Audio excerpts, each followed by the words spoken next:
तो भगवान अब हम चलते हैं। पहला जो श्लोक है,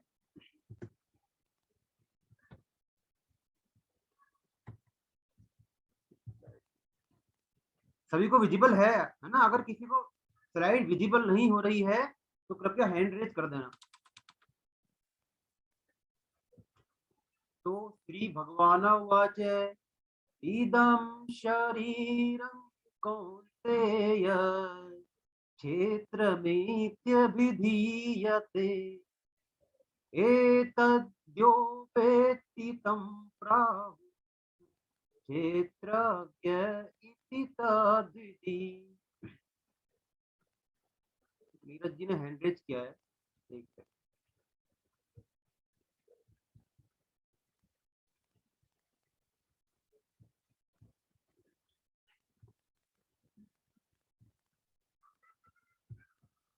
हाँ नीरज जी, अनम्यूट कीजिए अपने आप को। हाँ सर, ये सिर्फ ये जो शीर्षक है यही आ रहा है इसका, वो अध्याय, वो जो श्लोक पहला नहीं आ रहा, विजिबल नहीं हो पहला श्लोक नहीं आ रहा है आपके सामने? रहा। बस 13वें अध्याय का शीर्षक जो है वही वही आ रहा है, विजिबल हो रहा है बस स्क्रीन पे। अच्छा, मैं इसको दोबारा शेयर करता हूँ, एक मिनट स्टॉप करके।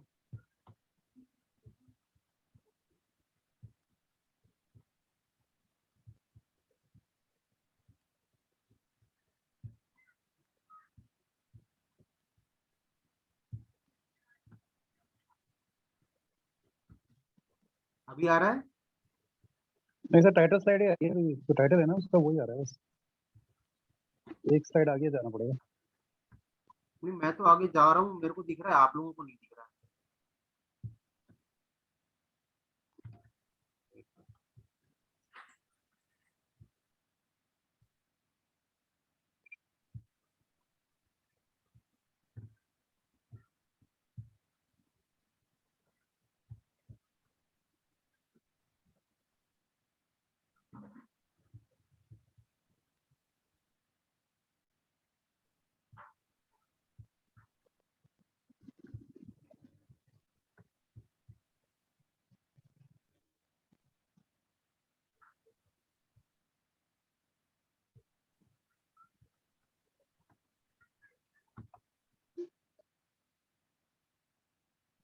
अभी भी टाइटल ही दिख रहा है? हाँ अभी टाइटल ही दिख रहा है सर।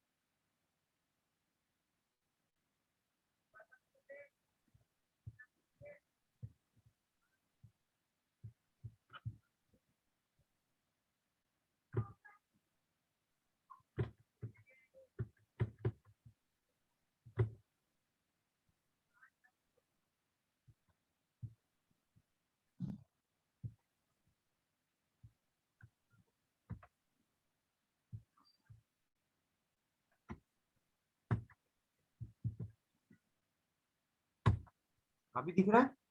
तो अब आ गया, अब आ गया। हाँ, तो इदं शरीरं कौन्तेय क्षेत्रमित्यभिधीयते एतद्यो वेत्ति तं प्राहुः क्षेत्रज्ञ इति तद्विद्य।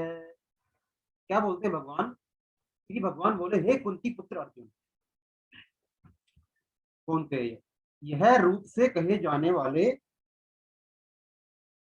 शरीर को क्षेत्र इस नाम से कहते हैं, और इस क्षेत्र को जो जानता है उसको ज्ञानी लोग क्षेत्रज्ञ इस नाम से कहते हैं।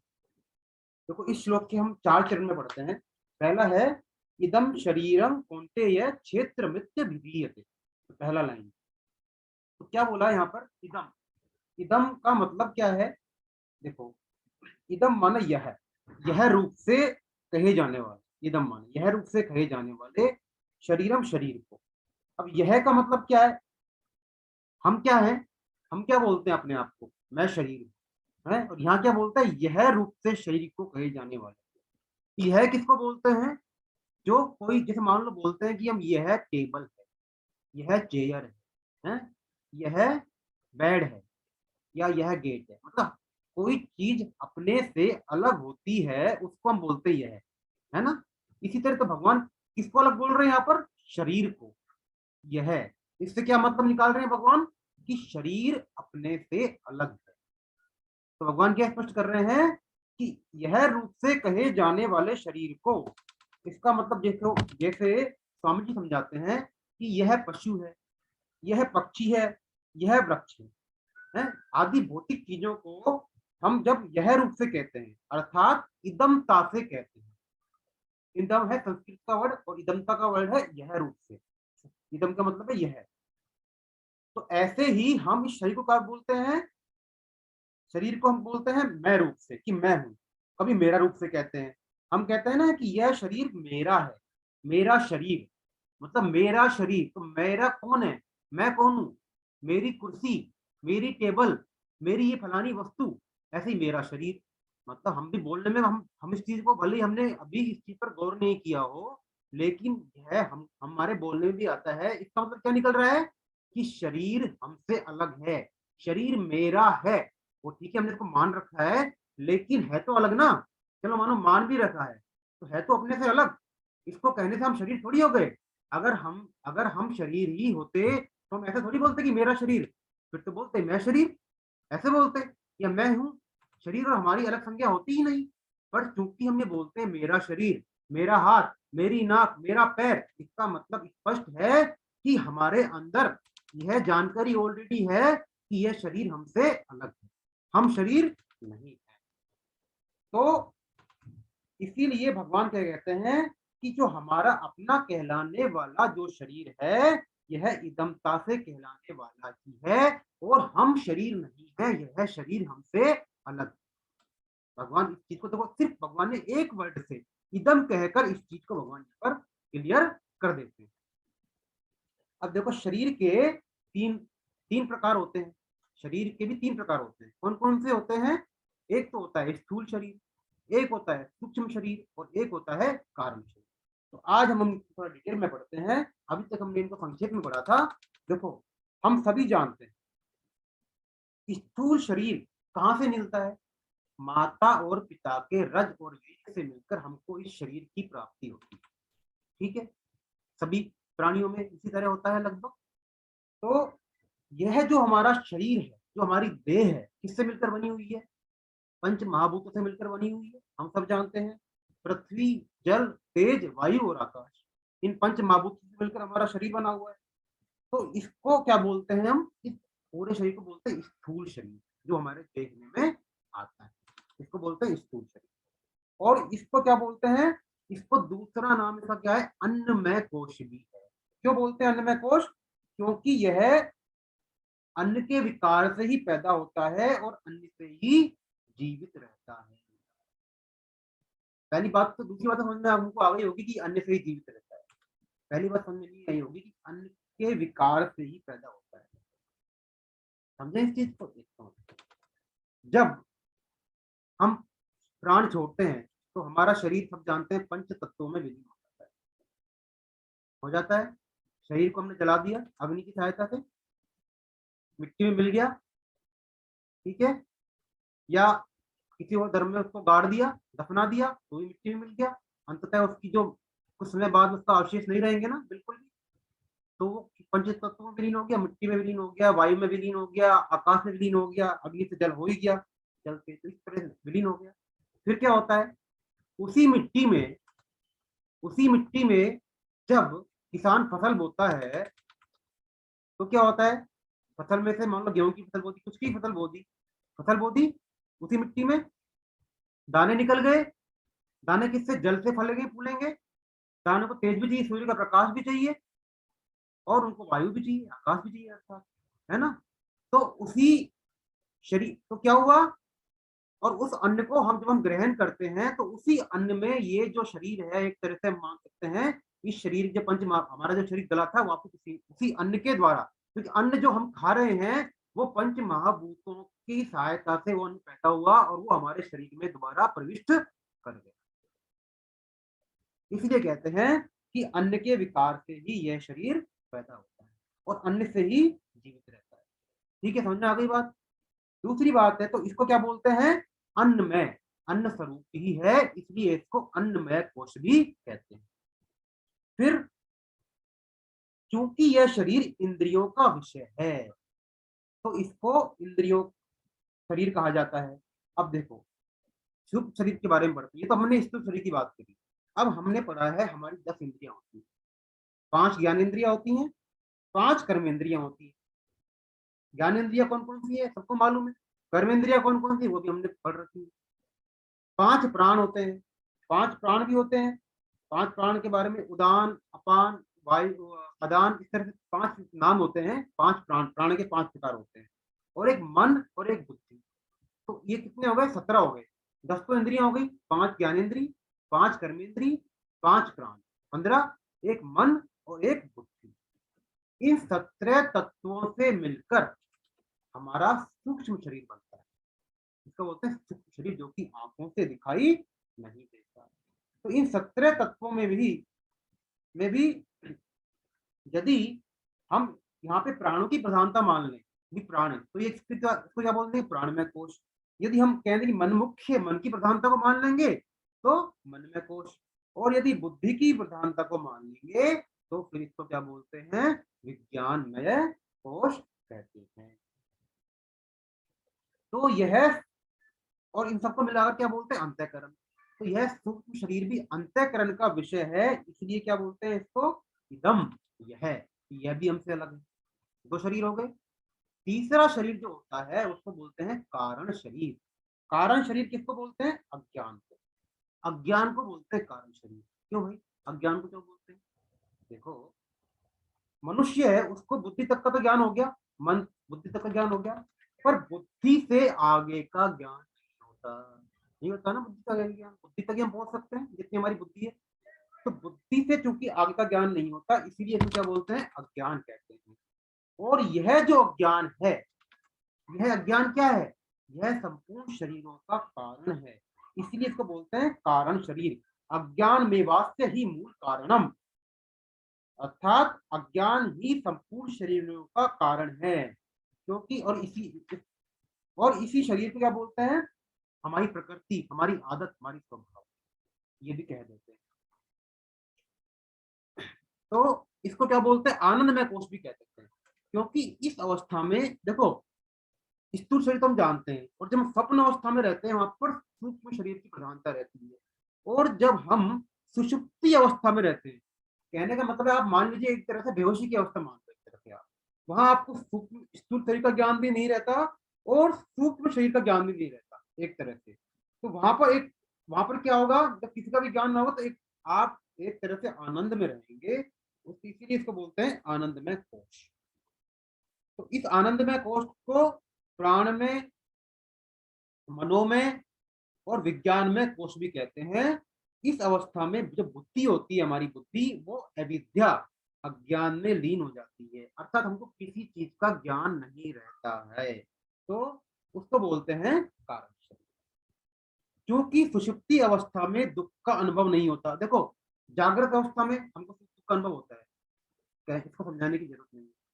स्वप्न अवस्था में भी मान लो हमको स्वप्न के हिसाब से सुख और दुख का अनुभव हो सकता है सपने में हमको फांसी पर चढ़ाया जा रहा हो, हमारा कोई गला काट रहा हो, या फिर हम बहुत अच्छी फूलों की सेज पर बैठे हुए हो, हमको कोई माला पहना रहा, हमको कोई हमारा कोई सम्मान कर रहा हो, हमको तरह तरह के भोग मिल रहे हो।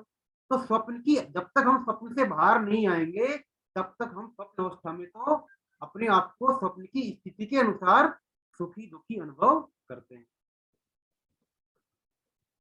तो और वो सुखी दुखी के जैसी हमारी मन के अंदर भावनाएं होती हैं, वही प्राय स्वप्न में हमारे सामने सजीव होकर हमारे सामने आती है।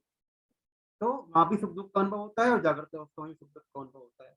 लेकिन जो सुषुप्ति अवस्था रहती है वहां पर दुख का अनुभव नहीं रहता, केवल सुखी रहता है, इसीलिए कारण शरीर को आनंदमय कोश भी कहते हैं। अभी कारण शरीर भी किसका विषय है?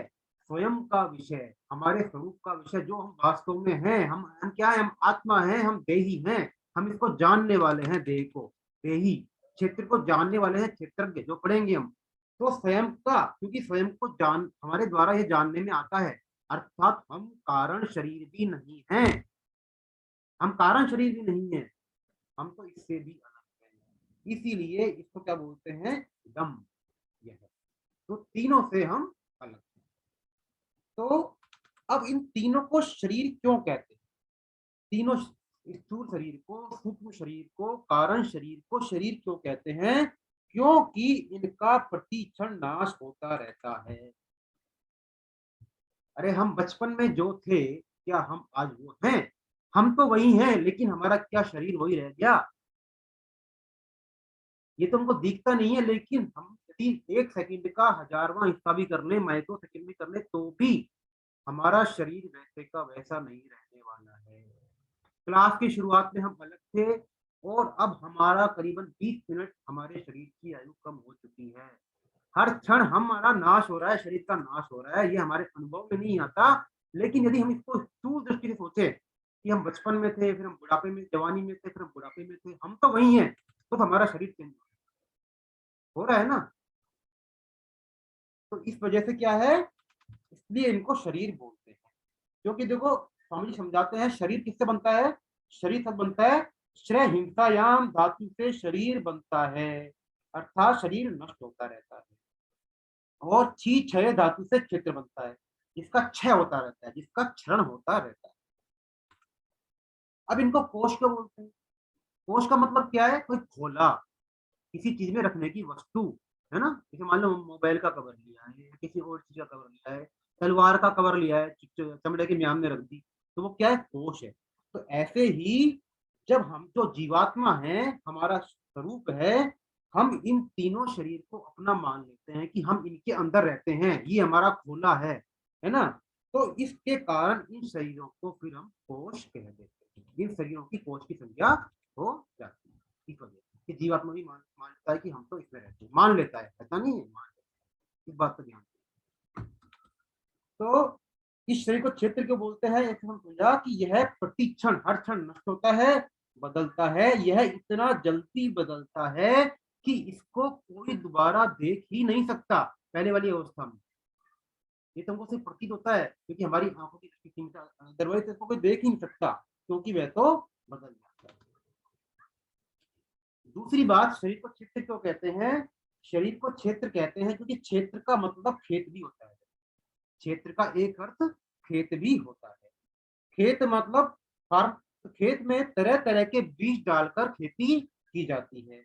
ऐसे ही जो मनुष्य रहता है, मनुष्य अपने शरीर में अहमता ममता करके तरह तरह के कर्म करता है।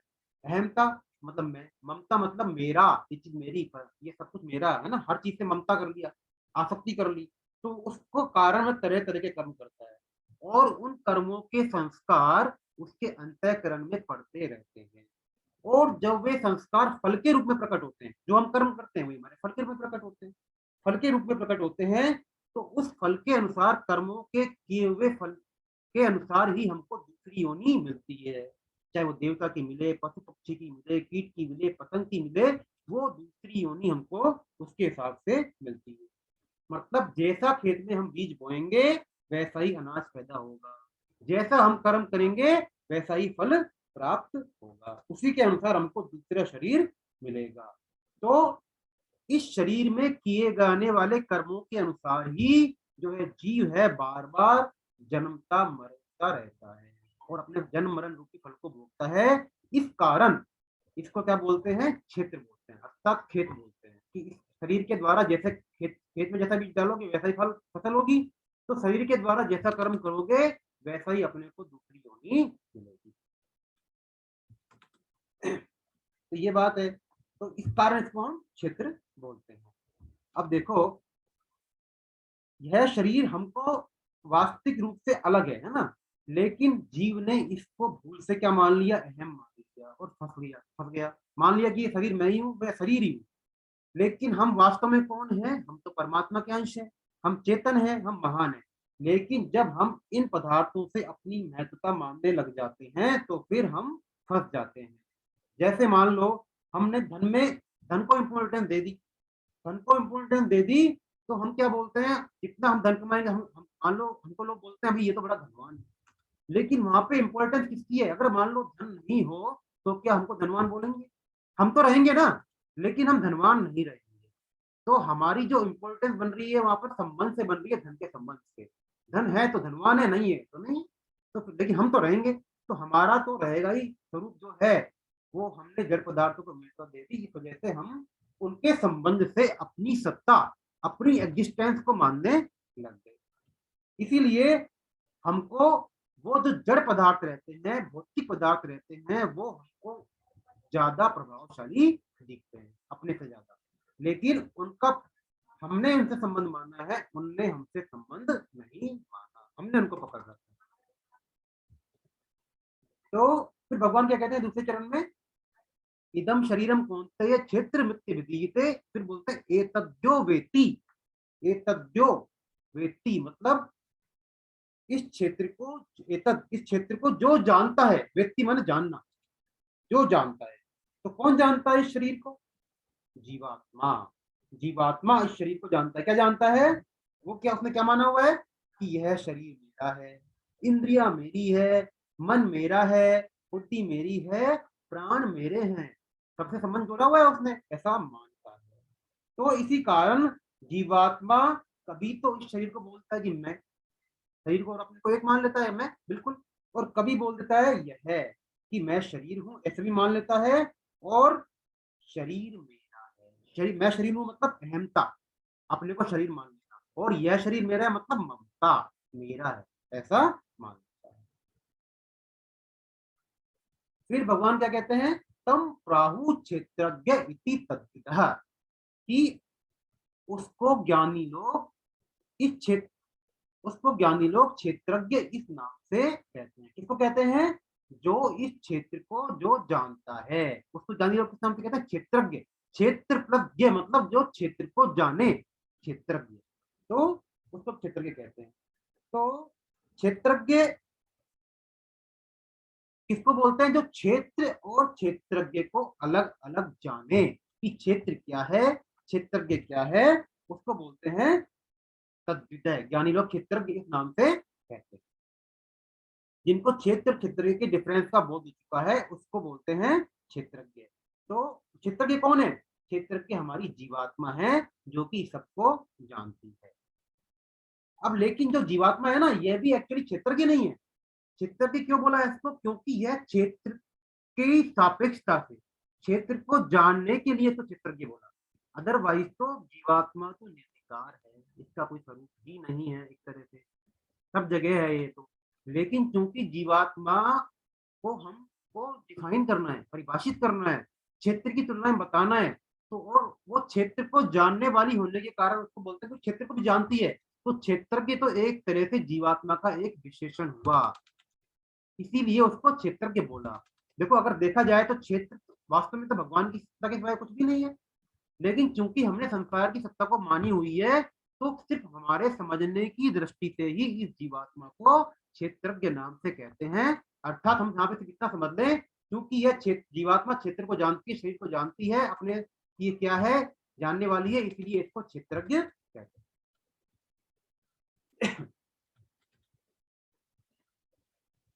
तो यह है अपना पहला श्लोक हुआ। अब हम दूसरा श्लोक पढ़ते हैं। क्षेत्रज्ञं चापि मां विद्धि सर्वक्षेत्रेषु भारत, क्षेत्र क्षेत्रज्ञयोर्ज्ञानं यत्तज्ज्ञानं तं मम। हे भरत वंशोद्भव अर्जुन, तू संपूर्ण क्षेत्रों में क्षेत्रज्ञ मुझे ही जान समझ, और क्षेत्र क्षेत्रज्ञ का जो ज्ञान है वही मेरे मत में ज्ञान है। क्या बोलते हैं भगवान? भगवान कहते हैं कि संपूर्ण क्षेत्रों में शरीर में हूं, ऐसा जो अहम भाव है उसमें मैं तो क्षेत्र है, और हूं मैं बनता गया था क्षेत्र है, क्षेत्रज्ञ है। देखो इसको हम ऐसे समझते हैं, मनुष्य किसी विषय को जानता है तो वह चूंकि विषय जानने में आने वाला है, क्या बोलते हैं? ये बोलते हैं। वह जानने में आने वाला विषय क्या बोलता है, ज्ञेय, जिसको जानना है उस विषय को, और वह उस ज्ञेय को, मतलब जो जिस चीज को जानना है उसको हम ज्ञेय बोलते हैं। किसी भी चीज के बारे में जानना है तो उस चीज को मान लो हमको साइंस के बारे में जानना है, मान लो हमको शिल्पकारी के बारे में जानना है, चित्रकला के बारे में जानना है, मैथ के बारे में जानना है, तो वह विषय क्या है, ज्ञेय हो गया कि उसको हमको जानना है। और वह उसको किसके द्वारा जानता है, किसी करण, मतलब उस जानने के लिए उसको कोई साधन तो चाहिए ना, तभी जानेगा। क्या चाहिए उसको, बुद्धि चाहिए, मन चाहिए, कुछ तो चाहिए, तभी तो उस चीज को जान पाएगा। तो करण उसको बोलते हैं करण। करण दो तरह का होता है, एक तो बहिकरण और एक अंतःकरण। बहिकरण का मतलब जो हमारी बाहर की इंद्रियां कौन कौन सी है, जो हमारी ज्ञानेंद्रियां एक तो उनसे जानता है, और बहिकरण को भी किससे जानता है, ज्ञानेंद्रियों को अंतःकरण से। अंतःकरण का मतलब मन बुद्धि जो आदि है हमारे अंतःकरण की बात रहती है, उनको दिखते नहीं तो अंतःकरण से जानता है। तो इस अंतःकरण की भी चार वृत्तियां हैं। कौन कौन सी वृत्तियां अंतःकरण की, मन बुद्धि चित्त और अहंकार। मन बुद्धि चित्त और अहंकार, इस अंतःकरण की चार वृत्तियां हैं। तो इन चारों में भी सबसे सूक्ष्म कौन सा है, अहंकार, सबसे सूक्ष्म। अहंकार से सबसे सूक्ष्म है और एक देशीय, मतलब एक ही, ये सब जगह नहीं है, हर किसी का अलग अलग होता है। ये अहंकार भी जिससे देखा जाता है, इस अहंकार को भी देखने वाला कौन है, वो हमारा स्वरूप है, वो क्षेत्रज्ञ है, वो हमारी आत्मा है। तो उस अहम भाव के भी ज्ञाता क्षेत्रज्ञ को साक्षात मेरा स्वरूप समझो। भगवान क्या कहते हैं, संपूर्ण क्षेत्रों में क्षेत्रज्ञ मुझे ही समझ, मतलब जितने भी शरीर हैं, जितने भी क्षेत्र हैं, सब में जो भी कुछ दिख रहा है उनमें क्षेत्रज्ञ मुझे ही समझो। भगवान कहते हैं मेरे को समझो, मैं हूँ क्षेत्रज्ञ। तो उस, तो हमारा अहंकार से ऊपर जो अहंकार को भी जानता है, सबसे सूक्ष्म चीज को भी जानता है, वो क्षेत्रज्ञ, वो भगवान का स्वरूप है। जैसे भगवान कहते हैं अर्जुन को, भाई तू अर्जुन, तू अपने को शरीर में मानता है कि तू शरीर में है, तू अपनी आत्मा को शरीर मानता है और शरीर को अपना मानता है, ऐसे ही तू अपने को मेरे में जान है और मेरे को अपना मान, क्योंकि तुमने जो शरीर के साथ एकता मान रखी है उसको छोड़ने के लिए तुम मेरे साथ अपनी एकता मान लो कि हम भगवान के अंश हैं और कोई नहीं है, हम क्षेत्रज्ञ ही हैं, भगवान के ही अंश हैं, हम इस क्षेत्र को जानने वाले हैं, तब तुम इस शरीर से एकता छोड़ पाओगे। और जो यह ज्ञान है क्षेत्र क्षेत्र का, यही उनके मत में, भगवान कहते हैं मेरे मत में वो ज्ञान है। देखो, शरीर है, शरीर की संसार के साथ में स्वाभाविक एकता है। स्वामी जी कहते हैं शरीर की संसार के साथ में स्वाभाविक एकता है, परंतु क्या होता है, शरीर एक है, संसार का ही रूप है, संसार भी जड़ है, शरीर भी जड़ है, संसार से शरीर बना है, हमने पढ़ा अभी, है ना। तो लेकिन जो ये जीव होता है, ये शरीर को संसार से अलग मानता है, शरीर को संसार से अलग मानकर उसके साथ ही अपनी एकता मान लेता है। और परमात्मा के साथ क्षेत्र की, मतलब हमारी एकता होते हुए भी, स्वाभाविक एकता होते हुए भी, शरीर के साथ एकता मानने से यह परमात्मा को अपने से अलग मानता है। किससे मानता है, शरीर के साथ एक, क्योंकि जब शरीर के साथ एकता मानेगा तो परमात्मा अपने को अलग मानेगा। तो शरीर को संसार से अलग मानना गलत है, मतलब शरीर और संसार एक ही है। और अपने को परमात्मा से अलग मानना ये भी गलत मानता है, क्योंकि हम भगवान से अभिन्न नहीं है, हम भगवान से अलग नहीं है, डिफरेंट नहीं है। तो भगवान क्या कहते हैं यहाँ पे कि भाई, कि क्षेत्रज्ञ मेरे साथ एक है, ऐसा समझो कि मैं क्षेत्रज्ञ हूँ, अर्थात क्षेत्रज्ञ और मैं एक ही है, अर्थात तुम्हारा स्वरूप, तुम अपना जिस स्वरूप को मान रहे हो और जो मैं हूँ वो एक ही है। लेकिन तुमने चूंकि शरीर के साथ अपनी एकता मान रखी है, इसलिए वो तुमको अनुभव में नहीं आ रही, इसलिए तुम मेरे साथ अपनी एकता मान लो, जो कि वास्तव में है। फिर भगवान कहते हैं, देखो, क्षेत्र क्षेत्र के योर ज्ञानम यत ज्ञानम तम मम, कि क्षेत्र क्षेत्र का जो ज्ञान है वही मेरे मत में ज्ञान है। तो क्षेत्र मतलब शरीर की संपूर्ण संसार के साथ एकता है और क्षेत्र की मेरे साथ एकता है। ऐसा जो क्षेत्र क्षेत्र का जो ज्ञान है वही मेरे मत में यथार्थ ज्ञान है, और कोई ज्ञान नहीं। देखो, मतम मम कहने का मतलब है कि हो सकता है कि हमारी दृष्टि में ज्ञान की परिभाषा कुछ और हो, कि जिसने बहुत सारी किताबें पोथियां पढ़ रखी हो उसको हम ज्ञानी बोले, जिसको बहुत सारी भाषाओं का, विद्याओं का, कलाओं का, कौशल का ज्ञान हो उसको हम ज्ञानी समझे, जिसको बहुत तरह की चीजें आती हो, कई तरह की कलाओं में निपुण पारंगत हो, है ना, गुणी हो, उसको हम भौतिक मतलब जिसको भौतिक चीजों का ज्यादा वो उसको हम ज्ञानी समझ लेते हैं। ये बहुत बड़ा फिल्म स्टार है, ये बहुत बड़ा कलाकार है, ये बहुत बड़ा गणितज्ञ है, बहुत बड़ा बुद्धिमान है। लेकिन हम जी कहते हैं कि संसार में अनेक विद्याओं का, भाषाओं का, लिपियों का, कलाओं का, तीनों लोगों का, 14 भुवनों का जो भी ज्ञान है वो वास्तविक ज्ञान नहीं है। क्यों? क्योंकि वह सांसारिक ज्ञान है, व्यवहार में काम में आता है, लेकिन संसार में फंसाता ही है, दूर नहीं करता।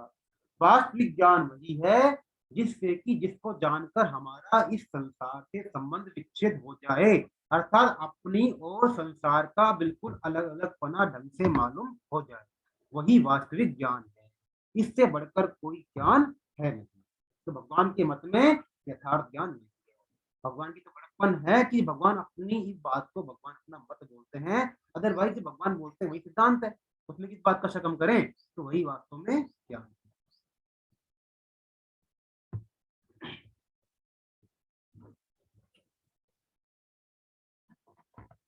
तो इस तरह से हमने क्षेत्र क्षेत्र के बारे में डिटेल में पढ़ा इन श्लोकों में। अब भगवान तीसरे जो उन्होंने क्षेत्र क्षेत्र को बताया, अब भगवान क्षेत्र और क्षेत्र के विभाग को, अभी तक भगवान ने बताया कि क्षेत्र क्षेत्र के ज्ञान कोई एक तरह से वही असली ज्ञान है, और अब भगवान इसका डिटेल में वर्णन करते हैं अगले आगे श्लोकों में। क्षेत्र क्षेत्र के विभाग को डिटेल में भगवान समझाते हैं।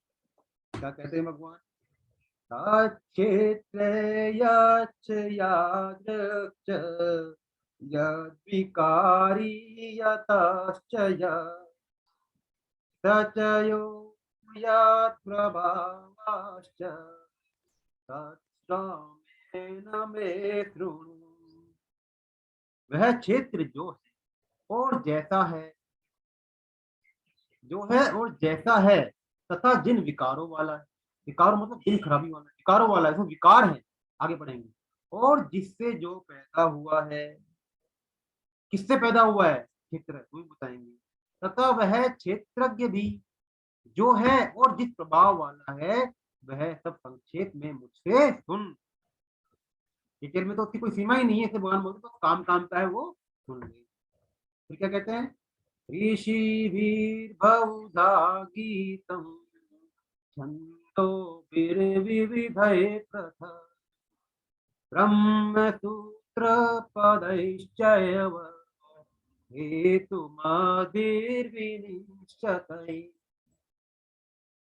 यह क्षेत्र क्षेत्र का जो तत्व है, ऋषियों के द्वारा बहुत विस्तार से कहा गया है, तथा वेदों की ऋचाओं द्वारा बहुत प्रकार से विभाग पूर्वक कहा गया है, और युक्ति युक्त एवं निश्चय किए हुए ब्रह्म सूत्र के पदों द्वारा भी कहा गया है। भगवान कहते हैं कि जो इसको ऋषियों ने, मुनियों ने, ब्रह्म सूत्र ने, वेदों ने, इस क्षेत्र क्षेत्र के पदों को भी इन्होंने भी इस तत्व को कहा है, उसका विस्तार से वर्णन इन सब जगह भी हुआ है। तो इसका भगवान का इस श्लोक से अर्थ मालूम देता है कि भाई जो मैं इस क्षेत्र और क्षेत्र को संक्षेप से वर्णन कर रहा हूँ, ये अगर आप इसको विस्तार से देखना चाहो तो आप इन ग्रंथों में इस चीज को देख सकते हो। अब भगवान तीसरे श्लोक में भगवान ने बोला था ना कि क्षेत्र क्षेत्र कहां से किससे पैदा हुआ है, तो उसमें भगवान ने पहले बताया था कि क्षेत्र क्षेत्र के विषय भगवान ने और 6 बातों को संक्षिप्त से सुनने की आज्ञा दी थी। कौन कौन सी 6 बातें थी? कि यह क्षेत्र जो है, जैसा है, किन विकारों वाला है, जिससे पैदा हुआ है, तथा क्षेत्र की भी जो है और जिस प्रभाव वाला है ना। तो भगवान ने 6 बातों को सुनने की आज्ञा दी थी। तो उनमें से अब क्षेत्र की 2 बातों का, अर्थात क्षेत्र जो है और जैसा है, अर्थात उसके स्वरूप का और उसके विकारों का वर्णन भगवान 5वें और 6ठे श्लोक में करते हैं। तो 5वां श्लोक पढ़ते हैं। महाभूतान्यहंकारो बुद्धिरव्यक्तमेव च इंद्रियाणि दशैकं च पंचचेन्द्रियगोचराः। भगवान कहते हैं मूल प्रकृति और समष्टि बुद्धि, महतत्व, चेतना, प्राण शक्ति और धृति, इन समष्टि, अहंकार, 5 महाभूत और 10 इंद्रियां, एक मन तथा पांचों इंद्रियों के 5 विषय, यही 24 तत्वों वाला क्षेत्र। तो श्लोक को हम ढंग से समझते हैं, बड़ा थोड़ा डिफिकल्ट श्लोक है और बहुत अच्छा श्लोक है, ठीक है, इसको हम थोड़ा समझते हैं। देखिए पहला है मूल प्रकृति। पहला भगवान ने क्या बोला, महाभूतान्य अहंकार बुद्धि अव्यक्त में उच्चय, उसमें हम सबको पकड़ते हैं अव्यक्त में उच्चय, बुद्धि अव्यक्त में उच्चय। अव्यक्त में उच्चय, अव्यक्त का मतलब जो व्यक्त नहीं, जो व्यक्त नहीं है, जो दिखती नहीं है ना, जिसमें व्यक्त मतलब व्यक्त बोलते हैं जो चीज जो अपने आपको खुल दे, बता दे, व्यक्त हो गई, हमारे सामने चीज व्यक्त हो गई, यह है अव्यक्त। तो अव्यक्त नाम मूल प्रकृति का है, जो कि भगवान की शक्ति है, भगवान की अपरा है, वो है मूल प्रकृति। अव्यक्त नाम मूल प्रकृति का है। प्रकृति मतलब प्रय प्लस कृति, प्रय मतलब प्लस कृति, कृति मतलब सृष्टि, तो सृष्टि से पहले की जो चीज उसको बोलते हैं प्रकृति। सृष्टि से पूर्व की, सृष्टि के पैदा, जस्ट पैदा होने से जो पूर्व की जो चीज है, वहां पर सभी चीज सामने अवस्था में रहती है, स्थिर अवस्था में रहती है, इसलिए इसको बोलते हैं प्रकृति। प्रय प्लस कृति, इसलिए बोलते हैं प्रकृति। मतलब वो प्रकृति भगवान की शक्ति ही है एक तरह से, वो किसी पैदा नहीं हुई, भगवान के द्वारा पैदा हुई है, भगवान तो सभी के कारण है खैर, लेकिन वैसे वो किसी से वो पैदा नहीं हुई है, और बीच में कोई नहीं, भगवान शक्ति है, तो उसको बोलते हैं प्रकृति, मूल प्रकृति बोलते हैं। तो मूल प्रकृति किसी का भी कार्य नहीं है, ठीक है, वो भगवान की शक्ति एक तरह से। तो देखो यहाँ पे क्या है, दो शब्द आएंगे, एक तो प्रकृति और एक प्रकृति विकृति। प्रकृति मतलब कारण, एक समझो, और विकृति मतलब कार्य, मतलब कोई भी चीज की उत्पत्ति होने में किसी चीज का कोई चीज कारण बनता है। जैसे घड़ा है, घड़ा किससे बनता है, मिट्टी से बनता है, तो मिट्टी क्या हुई, कारण हो गई, और घड़ा क्या हो गया, उसका कार्य हो गया। मिट्टी किससे आई, पृथ्वी से आई, तो पृथ्वी कारण हो गई, मिट्टी कार्य हो गई। तो हर एक चीज का बनने में कार्य है। हमारा शरीर है कि पंचभूत कारण हो गए, कार्य हो गए। तो हर जो चीज जिससे बनती है, तो जो जो चीज जिससे बनती है वो तो कारण हो गया, और जो चीज बन रही है वो कार्य हो गया। तो मूल प्रकृति कारण ही है, किसी का कार्य नहीं है, पहली बात तो ये, ठीक है। अब मूल प्रकृति से क्या बना, फिर आया बुद्धि व्यक्त में उठे, बुद्धि, बुद्धि का मतलब समष्टि बुद्धि, अर्थात मैं तत्व का वाचक है। समष्टि बुद्धि का मतलब देखो, दो चीजें होती है, एक तो समष्टि और एक व्यष्टि। आप समझना ढंग से, समष्टि और व्यष्टि। समष्टि मतलब आप समझो होल, बड़ा, तो व्यष्टि मतलब उसका एक छोटा सा, छोटा सा उसी चीज का, तो हम बोलते हैं हमारी बुद्धि। तो यह एक तरह समष्टि बुद्धि का एक छोटा सा पार्ट। हम क्या है, शरीर है, शरीर किसका पार्ट है, संसार का। तो एक तरह से हम और सारी संसार अलग अलग नहीं है, हम इसमें विलीन होने वाले हैं, पंच महाभूतों में विलीन होने वाले, संसार में विलीन होने वाले हैं। तो एक तरह से समष्टि मतलब पूरे ब्रह्मांड, पूरी चीज को एज ए होल उसको बोलते हैं समष्टि। तो बुद्धि है समष्टि बुद्धि, अर्थात महतत्व, जो इस प्रकृति से आया है, प्रकृति से आया है, ठीक है। तो प्रकृति से आया है, मूल प्रकृति का कार्य, मतलब प्रकृति ने जब प्रकृति में के कारण यह समष्टि बुद्धि आई, मैं तत्व आया, मतलब प्रकृति में विकृति होने से ये चीज आई, बुद्धि आई, बुद्धि बनी। तो इसको बोलते हैं, क्योंकि प्रकृति का कार्य है इसलिए इसको बोलते हैं समष्टि बुद्धि, मैं तत्व। तो अब जो बुद्धि है वो क्या हुई, प्रकृति विकृति हुई, क्यों, देखो जो मूल प्रकृति है उससे बुद्धि बनी, ठीक है, तो मूल प्रकृति ने बुद्धि को, बुद्धि के बनने में वो कारण बनी, तो वो तो हुई प्रकृति। और बुद्धि किससे बनी है, मूल प्रकृति से, और फिर बुद्धि से आगे क्या बन रहा है, अहंकार। अब क्योंकि बुद्धि भी किससे बन रही है और बुद्धि आगे किसी को बना भी रही है, बुद्धि किसी का मतलब बुद्धि कार्य भी है, कार्य किसका है, प्रकृति का, और कारण भी है, कारण किसका है, अहंकार का। बुद्धि से बन रहा है अहंकार, तो ये क्या हो गई, प्रकृति विकृति हो गई। प्रकृति क्यों, क्योंकि कारण रूप से बना रही है किसी चीज को, और विकृति क्यों, क्योंकि किसी चीज से बन रही है, किसी चीज का कार्य है ना, तो ये क्या हो गई, प्रकृति विकृति हो गई। तो अहंकार यहाँ पर किसका वाचक है, ऐसे जैसे प्रकृति बुद्धि क्या थी, समष्टि बुद्धि क्या वाचक थी, अहंकार यहाँ पर समष्टि अहंकार का वाचक है, इसको अहम भाव भी कहते हैं। पंच महा, अब इस अहम भाव से क्या बनता है, पंच महाभूत, पृथ्वी जल जल तेज वायु, अहंकार से बनता है, ठीक है। तो उस अहंकार, क्योंकि अहंकार भी आगे पंच महाभूतों को बना रहा है, तो अहंकार भी क्या हो गया, कारण भी है, तो कार्य किसका है, बुद्धि का कार्य है। तो अहंकार भी प्रकृति हो गया और अहंकार विकृति भी हो गया। प्रकृति क्यों हो गया? क्योंकि यह पंच महाभूतों का कार्य है, कारण है। और विकृति क्यों हो गया? क्योंकि यह बुद्धि का कार्य है। तो इसलिए अहंकार भी प्रकृति और विकृति है, दोनों। फिर अब पंचमहाभूत आ गए। पंचमहाभूत कौन कौन से होते हैं? पृथ्वी, जल, तेज, वायु और आकाश। अब पंचमहाभूत पंच पंचमहाभूत से क्या बनता है फिर? 10 इंद्रियां, 10 इंद्रियां, एक मन और शब्दादि 5 विषय के कारण होने से ये महाभूत प्रकृति है। पंचमहाभूत किसका कारण बन रहे हैं? जो हमारी 10 इंद्रियां हैं, हमारा एक मन है, हमारे जो शब्दादि 5 विषय हैं, शब्द, स्पर्श, रूप, रस और गंध, है ना, इनके कारण कौन है? पंचमहाभूत है। तो ये भी क्या प्रकृति हो गई? ये प्रकृति हो गए, क्योंकि कारण और विकृति भी हो गए। तो पंचमहाभूत भी प्रकृति विकृति हो गई, तो ये खुद भी कहीं से आए हैं और ये अपने आगे भी किसी के बनने में हेतु बन रहे हैं। तो ये प्रकृति विकृति हो गई। फिर क्या हुआ? अब जो ये है कौन कौन से? 10 इंद्रियां, 5 विषय और एक मन, 16 जो तत्व हो गए। यहाँ पर ये केवल ये किसी का भी कार्य नहीं है, ये किसी का भी कारण नहीं है, ये सिर्फ कार्य ही है। तो ये सिर्फ क्या है? विकृति ही विकृति है। मतलब ये आगे किसी चीज को बना नहीं रहे हैं, किसी चीज का कारण नहीं बन रहे हैं, इसलिए इनको सिर्फ विकृति विकृति ही बोलते हैं। तो ये 16 जो हैं, 10 इंद्रियां, 5 विषय और मन, ये तो खाली विकृति है। और हमारी बुद्धि, हमारे अहंकार, हमारे पंचमहाभूत, ये प्रकृति विकृति है। और जो मूल प्रकृति है वो खाली प्रकृति। तो फिर क्या है? हम एक मन तथा 5 इंद्रियों के 5 से 24 तत्वों वाला क्षेत्र है। तो इस प्रकार एक 5 महाभूत, एक अहंकार और एक बुद्धि, ये 7 प्रकृति विकृति हैं। और मूल प्रकृति केवल प्रकृति है। और 10 इंद्रियां, एक मन और 5 ज्ञानेंद्रियों के 5 विषय, ये 16 केवल प्रकृति है। और इन 24 तत्वों के समुदाय का नाम क्षेत्र है। इन 24 तत्वों में मिलकर ये सब जो सब मिलते हैं ना आपस में, तो मान लो एक बड़ी मशीन है, उस बड़ी मशीन में बहुत सारे पार्ट होते हैं। उन सब पार्टों को जब असेंबल करते हैं, तो मान लो एक गाड़ी है, कार है, कार कार में हम कितने पार्ट लगाएंगे? कई है, बहुत सारे सैकड़ों पार्ट लगते हैं, जब तब जाके कार चलने लायक बनती है।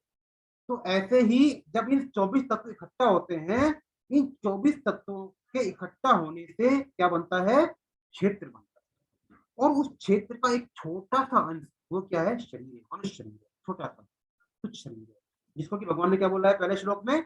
इदम शरीरम, इदम शरीरम। और तीसरे श्लोक में क्या कहा है?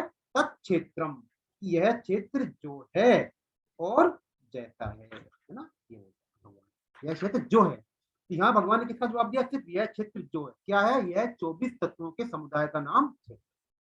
ये बन गया हमारा शरीर। अब भगवान बताएंगे कि इस क्षेत्र के विकार, ये भी शरीर की, ये भी क्षेत्र की पार्ट है, जो कि भगवान इस श्लोक में बताएंगे कि इस क्षेत्र के कौन कौन से विकार है। क्या है? इच्छा, द्वेष, सुखम, दुःखम, संघातश्चेतना, धृति, एतत् क्षेत्रं समासेन सविकारमुदहायतम्।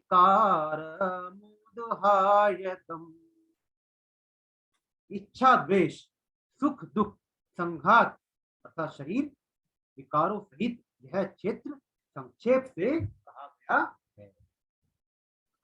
अब हम थोड़ा सा पढ़ते हैं क्या बोला है। देखो, इच्छा, द्वेष, ये विकार है इस क्षेत्र के। इच्छा, इच्छा का मतलब क्या है?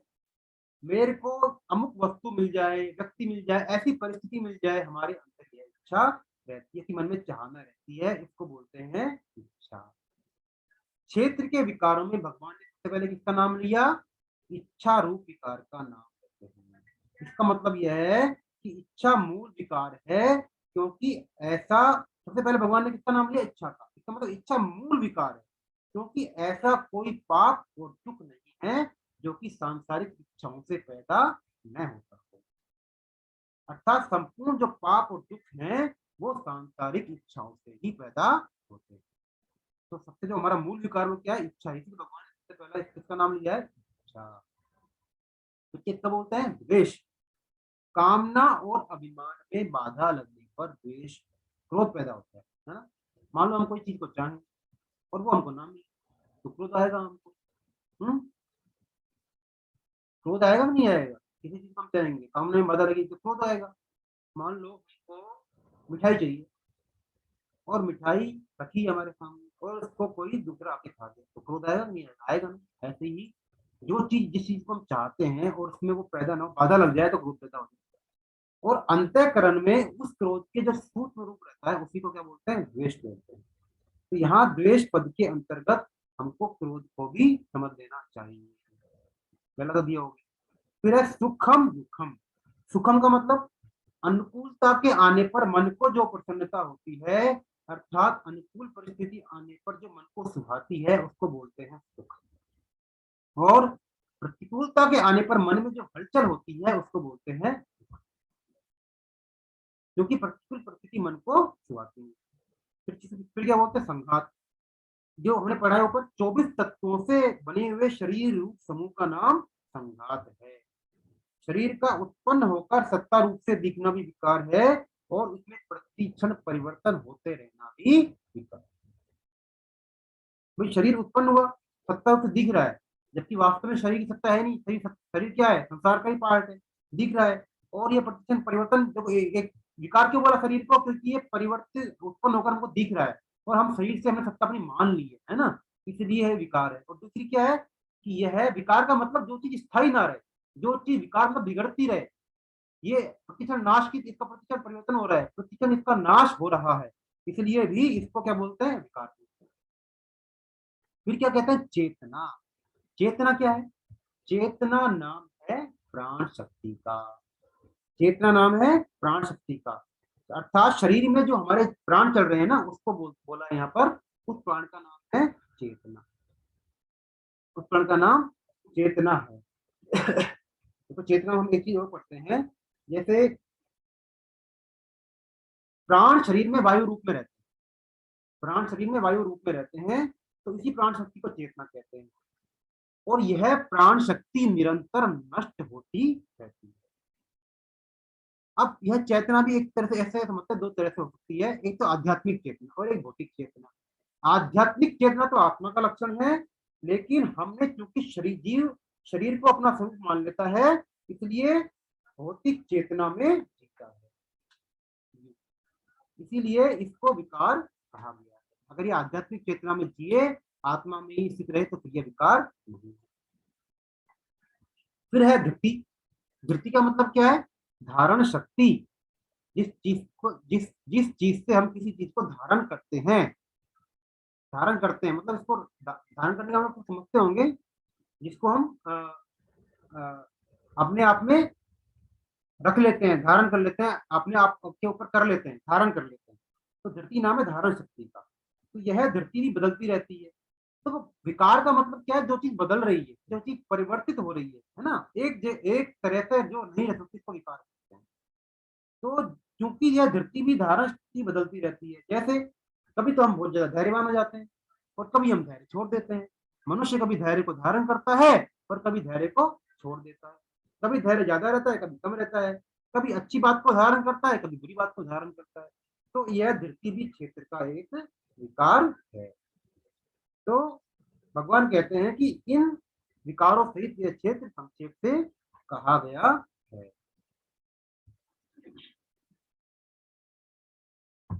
तो इस प्रकार हमने क्षेत्र के बारे में डिटेल में समझा। अब भगवान कहेंगे आगे,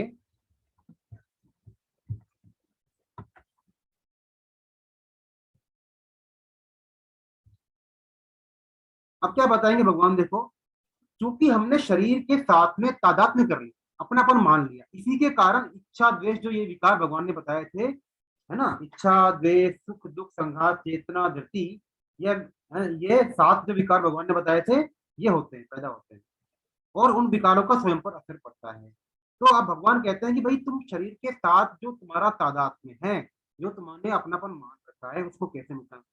उसको मिटाने के लिए भगवान अब इन आगे जो 5 श्लोक हैं इसमें 20 साधनों का उल्लेख करते हैं, जिसकी सहायता से हम अपने माने हुए तादात्म्य को, अपनेपन को, शरीर के साथ को हटा सकते हैं। पढ़ते हैं 7वां श्लोक। अमानित्वं दम्भित्वा महिंसा क्षान्तिरार्जवम् आचार्योपासनं शौचं धैर्यमात्मविनिग्रह। अब भगवान देखो साधन बता रहे हैं, एक से बढ़कर एक साधन है सारे देखना। पहला है अमानित्वम, अपने में श्रेष्ठता का भाव ना होना। फिर क्या है? अधम्बित्वम, दिखावटीपन ना होना। अहिंसा, महिंसा। फिर शांति राजवम, क्षमा, सरलता। आचार्योपासनम, गुरु की सेवा। शौचम, बाहर भीतर की शुद्धि। स्थैर्य, स्थिरता। एंड आत्मविनिग्रह, और मन का वश नहीं होना। तो भगवान ये बताते हैं। अब देखो हम एक एक फॉर्म डिटेल में पढ़ते हैं। पहला है अमानित्व। अमानित्व मतलब अपने में मानीपन। अमानित्व, अपने में मानीपन का अभाव, अपने में श्रेष्ठता का भाव होना कि मेरे से ज्यादा तो कोई बड़ा है ही नहीं। मैंने फला टेक्नोलॉजी, फला डिग्री हासिल कर ली, मैं तो इंजीनियर बन गया, मैं तो डॉक्टर बन गया, मेरे से बड़ा कोई हो ही नहीं सकता, बस जो हूँ मैं ही हूँ। अपने में घमंड आ जाना, अपने में श्रेष्ठता का भाव नहीं। अपनी विद्या का ज्ञान तो हो उसको, लेकिन उसके चक्कर में है ना फूला ही ना समाये बिल्कुल, और अपने आप के ज्यादा किसी को समझे ही ना। घमंड ना होना, अपने में श्रेष्ठता का भाव ना होना कि मैं श्रेष्ठ हूँ, मेरे से ज्यादा कोई श्रेष्ठ है नहीं। क्योंकि ये जो विशेषता आई है किससे आई है? भगवान से आई है ना, और किसी की विशेषता नहीं। ऐसे ही मैं तो ब्राह्मण हूँ, मैं इस आश्रम में हूँ, तो स्वामी जी कहते हैं वर्ण, आश्रम, योग्यता, विद्या, गुण, पद आदि को लेकर अपने में जो श्रेष्ठ का भाव होता है कि मैं मान्य, मैं आदरणीय हूँ, मेरे से ज्यादा गीता किसी को आती नहीं है, मेरे से ज्यादा भगवत किसी को आती नहीं है, साहब मैंने तो सब कुछ याद कर लिया है, बस भाई मैं ही मैं हूँ। तो यह भाव क्यों होता है? यह भाव होता है क्योंकि हमने इस शरीर के साथ तादात्म्य कर दिया, अपनापन मान लिया है। अतः इसमें जड़ता की ही मुख्यता रहती है। इस मानीपन के रहने से साधक को वास्तविक ज्ञान नहीं होता, क्योंकि फिर वो अपने अहम के साथ ही इसमें संबंध माना हुआ है, उसी में डूबा हुआ है, अपनी जो किसी जड़ है उससे संबंध माना हुआ है। तो फिर उसको अपना वास्तविक ज्ञान नहीं होता। इसलिए पहली चीज क्या है कि अपने में आई हुई विशेषता को भगवान की विशेषता ही मानना, और दूसरी बात कि अपने में श्रेष्ठता का भाव ही ना करें। तो यह मानीपन साधक में जितना कम होगा उतना ही जड़ता का महत्व कम होगा, और जड़ता का जितना महत्व कम होगा, जड़ता को लेकर अपने में मानीपन का भाव जितना ही कम होगा, और उतना ही साधक चेतन तत्व की तरफ तेजी से लगेगा। ठीक है, जब साधक खुद बड़ा बन जाता है तब उसमें मानीपन आ जाता है, खुद बड़ा बन जाता है ना। अतः साधक अगर मान लो हमारे अंदर ऐसा कभी आता भी है ना श्रेष्ठ का भाव, तो क्या चाहिए इसको दूर करने का उपाय बताते स्वामी जी ने, बहुत अच्छा उपाय बताया। क्या कहते हैं? फिर उसको देखना चाहिए कि जो मेरे से श्रेष्ठ पुरुष हैं, जो अगर कोई किसी में घमंड आ जाए साहब मैं तो 16 माला करता हूँ, और देखो वो मैं 64 करता हूँ, अब 64 कर ली तो बस 16 वाला तो मेरे सामने क्या चीज है, 8 वाला मेरे सामने क्या चीज है, वो तो 8 ही करते हैं। देखो ये 8 माला करते हैं, 10 साल से लगे, अभी तो 4 माला पे आए, ये स्थिति है, और मैं देखो अभी 2 साल से आ गया ना समझ। तो फिर भाई तू 64 वालों को देखा है तो तेरे से ज्यादा भी 128 भी करते हैं, 3 लाख भी करते हैं, 4 लाख भी करते हैं, 5 लाख भी करते हैं, उनको भी बढ़ो आगे। ऐसा थोड़ी है कि उनको देख के खुश हो रहे हो, आपसे बड़े। तो स्वामी जी कहते हैं कि जब भी आप में ऐसा भाव आए तो जो साधन में अपने से बड़े हैं, आपसे ज्यादा जिनको है उनका संग करो, उनकी तरफ देखो, उनके पास में रहो, उनके अनुकूल बन जाए। इससे क्या होगा? अपना घमंड दूर हो जाएगा। मान लो हमारे पास बहुत सारे पैसे आते हैं, मतलब आप नहीं मानना इस कॉलोनी में मैं सबसे बड़ा रिच आदमी नहीं। अरे तो क्या तुमसे बड़ा रिच को दूसरी कॉलोनी में हो सकता है? उससे भी बड़ा रिच हो सकता है।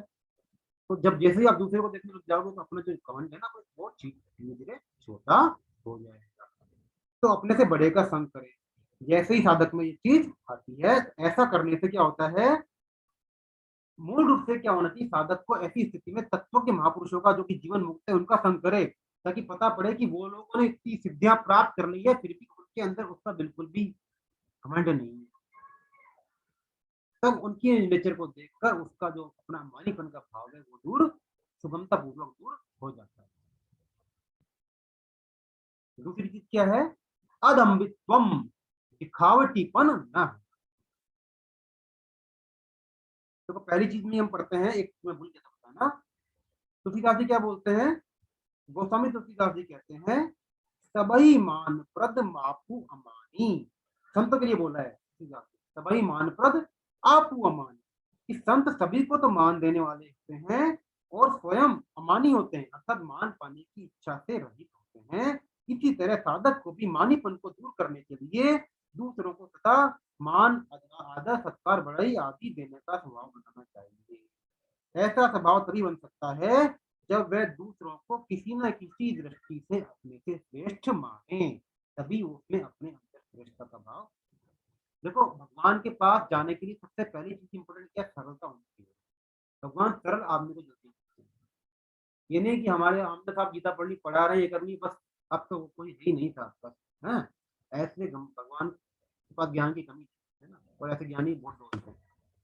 भगवान तो सरल आदमी, बिल्कुल सरल, जो किसी भी तरह का कोई विकार ना हो, सरल सरल आदमी वही रहते हैं विकार ना हो, और थोड़ा बहुत अक्कड़, थोड़ी बहुत योग्यता प्राप्त कर ली, नौकरी ऊंची मिल गई या कुछ किसी भी तरह से वो हो गया ना, तो फिर वहां पर उसमें वो अपने उसी चीज में खोया रहेगा, फिर वो भगवान को नहीं प्राप्त कर पाएगा। इसलिए भगवान को चाहिए सरल, सरलता के लिए पहली चीज चाहिए अपनी अपने अंदर श्रेष्ठता का भाव को वो। फिर दूसरी बात है अदम्भित्व। अदम्भित्व का मतलब क्या है, देखो अदम्भित्व मतलब दम्भ, दम्भ अदम्भित्व। दम्भ का मतलब क्या है, दम्भ माना दिखावटी, शोपना बोलते हैं ना, शो करना, हम को दिखाना है कि भाई लोग हमारे में अच्छे गुण देखेंगे तो वे हमारा आदर करेंगे, हमें माला पहनाएंगे, हमारी पूजा करेंगे, हमको ऊंचे आसन पर बिठाएंगे। ऐसा अपने में वैसा गुण न होने पर भी ऐसा गुण हम दिखाएं दूसरों को, है अपने, और अपने में गुण कम है लेकिन हम बाहर से अपने आप को बहुत ज्यादा, है ना, पाखंडी बन जाए, इसको बोलते हैं दम, दिखावटीपन। भले ही घर में कुछ भी ना हो, बाहर जाएंगे तो साहब एकदम ऐसे बन ठन के जाएंगे कि भाई इससे ज्यादा कोई नहीं, तो हमको पार्टी में जाना है, वहां लोग क्या कहेंगे उनके सामने, तो अपना झूठी शान शौकत में हम जाएंगे, तो सब क्या है, दम। तो उस दम को भी दूर करना जरूरी है। अब इसका उल्टा भी होता है कि मान लो हम सदाचारी हैं, हम पवित्र हैं, हम शुद्धि है हमारे अंदर, लेकिन क्योंकि समाज ऐसा ही है, समाज ऐसा है कि हम लोगों के सामने अगर हम बताएंगे कि हम तो पवित्रता रखेंगे तो हमारी हंसी उड़ाएंगे। देखो आज के जमाने में देखो चोटी रखता है आज के जमाने, कुर्ता पजामा पहनता है, गीता पाठ करता है, इसका मतलब है अभी से ही इस उम्र में गीता पढ़ने की जरूरत है, बुढ़ापे में गीता पढ़ लेगा, कोई मतलब बताओ, अभी से ये है। तो साहब उनके सामने क्या करेंगे, हम छोड़ देंगे और उनकी ही जैसी बातें करने लग जाएंगे, तो उनकी तारीफ बनने का नाटक करेंगे, तो वो क्या होगा, वो भी दम है, वो भी अपनी, कहने का मतलब अपनी वास्तविकता को छोड़ देना ही एक तरह से, और अपनी वास्तविकता से अलग दूसरे धरातल पर जीना, सामने वाले को दिखाने के लिए, अपने को वहां पर स्थापित करने के लिए, इसी को बोलते हैं दम, दिखावटीपन। जैसे स्वामी जी कहते हैं आजकल विवाह आदि के अवसरों पर, क्लबों होटलों के स्वागत समारोह में, अथवा वायुयान मतलब जब एरोप्लेन वगैरह पर यात्रा करते हैं, तो जो पवित्र आचरण करने वाले जो सज्जन होते हैं वहां भी वो मान सत्कार आदि के लिए अपवित्र खाद्य पदार्थ लेते देखे जाते हैं। वैसे तो घर में तो बहुत शुद्धि रखेंगे, लेकिन बाहर जाएंगे तो अरे ठीक है, ये तो वो सामने वाले क्या कहेगा, देखो इसको ये भी नहीं देता है, ये भी नहीं खाता, तो वहां पर एयरप्लेन में बैठेगा, देखो सब लोग बड़े बड़े लोग हैं, ये खा रहे हैं तो हम भी ये खाए, तो इसमें चाहे भलाई कुछ भी हो, मांस ही क्यों ना हो, लेकिन खाना चाहिए क्योंकि ये तो स्टेटस सिंबल है, नहीं तो पता नहीं क्या सोचेंगे हमारे बारे में। तो उनको दिखाने के लिए अपने आप को वहां पर उसी तरह का बर्ताव करना, वो क्या है, वो दम। इसी तरह जो खराब लोग होते हैं, दुराचारी पुरुष हैं, और वो मान लो अच्छे लोगों से आकर बैठ जाए, तो वो क्या करेगा, क्योंकि अच्छे अपने को वो क्या दिखाएगा, धर्मात्मा दिखा रहा है, भक्त सेवक दानी दिखा रहा है, उनकी मीटिंग में आके बैठेगा ताकि उसको भी वहां पर मान मिले, सत्कार मिले, कीर्ति मिले, प्रतिष्ठा मिले, तो वो भी दम मिले। वैसे तो बड़ा उसके कर्म खराब है, लेकिन बस दिखाने के लिए मुझसे बड़ा धर्मात्मा कोई है ही नहीं, वो सारे काम ऐसे करे, तो वो भी दम ही है। फिर देखो स्वामी जी समझाते हैं कि यदि कोई साधक एकांत में बंद कमरे में बैठकर जब ध्यान चिंतन कर रहा है और साथ में आलस्य नींद भी ले रहा है, लेकिन जब बाहर से उस पर श्रद्धा पूज्य भाव रखने वाले आदमी की आवाज आती है, तो उस आवाज को सुनते ही वह सावधान होकर जब ध्यान करने लग जाता है, और उसके नींद और आलस्य भाग जाए। नींद मैं माला कर रहा है, नींद आ रही है, लेकिन बाहर से किसी ने आवाज लगाई, संत ने किसी ने, तो देखकर तो माला करने लगा, करने लगा। तो वह भी एक तरह से सूक्ष्म दम्भ है। तो स्वामी जी कहते हैं इसमें आवाज को सुनकर सावधान हो जाना दोष नहीं है, लेकिन उसमें जो दिखावटीपन का भाव क्या आ जाता है कि यह आदमी कहीं मेरे में अश्रद्धा ना कर ले, कि देखो अंदर सो रहा है, कोई बात नहीं, बोल दे साहब मुझे नींद आ गई थी, लेकिन आपने बढ़िया हुआ, आपका बहुत बहुत धन्यवाद कि आपने मेरे को चेता दिया और मैं दोबारा माला करने लग गया। अपने आप को स्वीकार कर ले, ये नहीं कि उससे छुप कर कि देखो ये तो माला ही कर रहा, ये वही कर रहा था, नहीं तो उसके सामने मेरी क्या इमेज रह जाएगी। इसकी जो चिंता कर रहा है ना, यह दम, सावधान होना अच्छी बात है, लेकिन जो अपनी इमेज की मेरी खराब हो जाएगी, यह दम, यह नहीं, यह नहीं होना चाहिए। इस स्थान के अनुसार यह भावना चाहिए कि भगवान ने बड़ा अच्छा किया कि मेरे को सावधान करके जब ध्यान में लगा दिया। तो इस प्रकार के दम्भों का अभाव होना क्या है, दम्भ है। अब स्वामी जी कहते हैं इसका उपाय क्या है कि दम्भ को दूर करने का, कि साधक को अपना उद्देश्य एकमात्र परमात्मा प्राप्ति का ही रखना चाहिए। लोगों को दिखाने का किंचन मात्र भी नहीं, बस उसका उद्देश्य परमात्मा से लोग खुशी होते हैं उसके बारे में, उसका भाव क्या है, परमात्मा की प्राप्ति। अगर उसमें दिखावटीपन आ जाएगा तो फिर उसके साधन में शिथिलता आ जाएगी, उसके उद्देश्य की सिद्धि में बाधा लग जाएगी। अतः उसको कोई ऊंचा समझे या बुरा समझे, नीचा समझे या अच्छा समझे, उसकी तरफ ख्याल ना करे, वह सिर्फ अपने साधन में लगा रहे। ऐसा साधन करने से दम्भ मिट जाता है। फिर है अहिंसा। अहिंसा हम सब जानते ही हैं। अहिंसा का मतलब मन, वाणी और शरीर। मन मतलब अंदर, देखो अहिंसा का अर्थ शरीर, हम क्या नॉर्मली सोचते हैं शरीर से किसी को मार दिया, पीट दिया, वही अहिंसा, वही नहीं। मन और वाणी, किसी को ऐसी वचन बोलना नहीं जिससे उसको दुख हो, और मन अंदर से उसके बारे में नेगेटिव भावना भी ना आए, अंदर से भी, वो भी अहिंसा है। यदि अंदर से अच्छा, ऊपर से बड़ा अच्छा दिखावा कर रहे हैं, अंदर से बस एक बार ये ऐसा हो जाए इसके साथ में, तो बुरा किया था ना, बस आगे पत्थर पड़ा, वहां की ठोकर लग जाए, वहां गिर जाए, अपना भगवान इसको किया फल दे देंगे। ऊपर से कुछ नहीं कर रहे, लेकिन अंदर मन ही मन में चल रहा है कि किसी न किसी तरह इसका अहित हो जाए, ये इसको दुख मिल जाए, क्योंकि इसने भावना देखे मेरे से ऐसा किया। तो यह भी हिंसा ही है।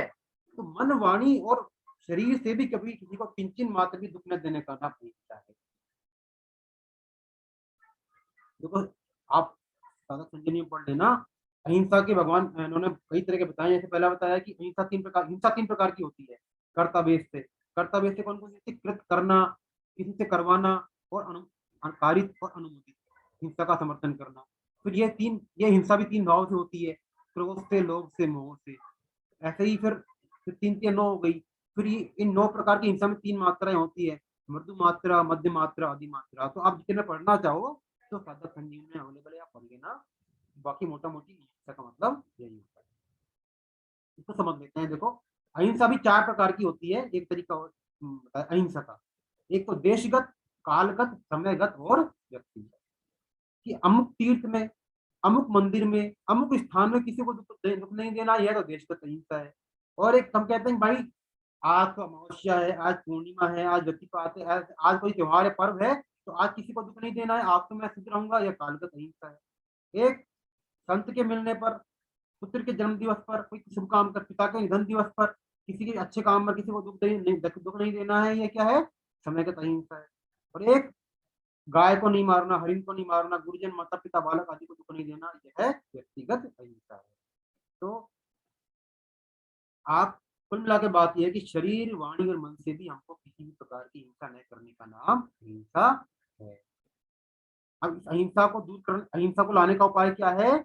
जैसे साधारण प्राणी अपने शरीर का सुख चाहता है, ऐसे ही साधक को सबके सुख में अपना सुख माने, सबके हित में अपना हित माने, और सबकी सेवा में अपनी सेवा माने।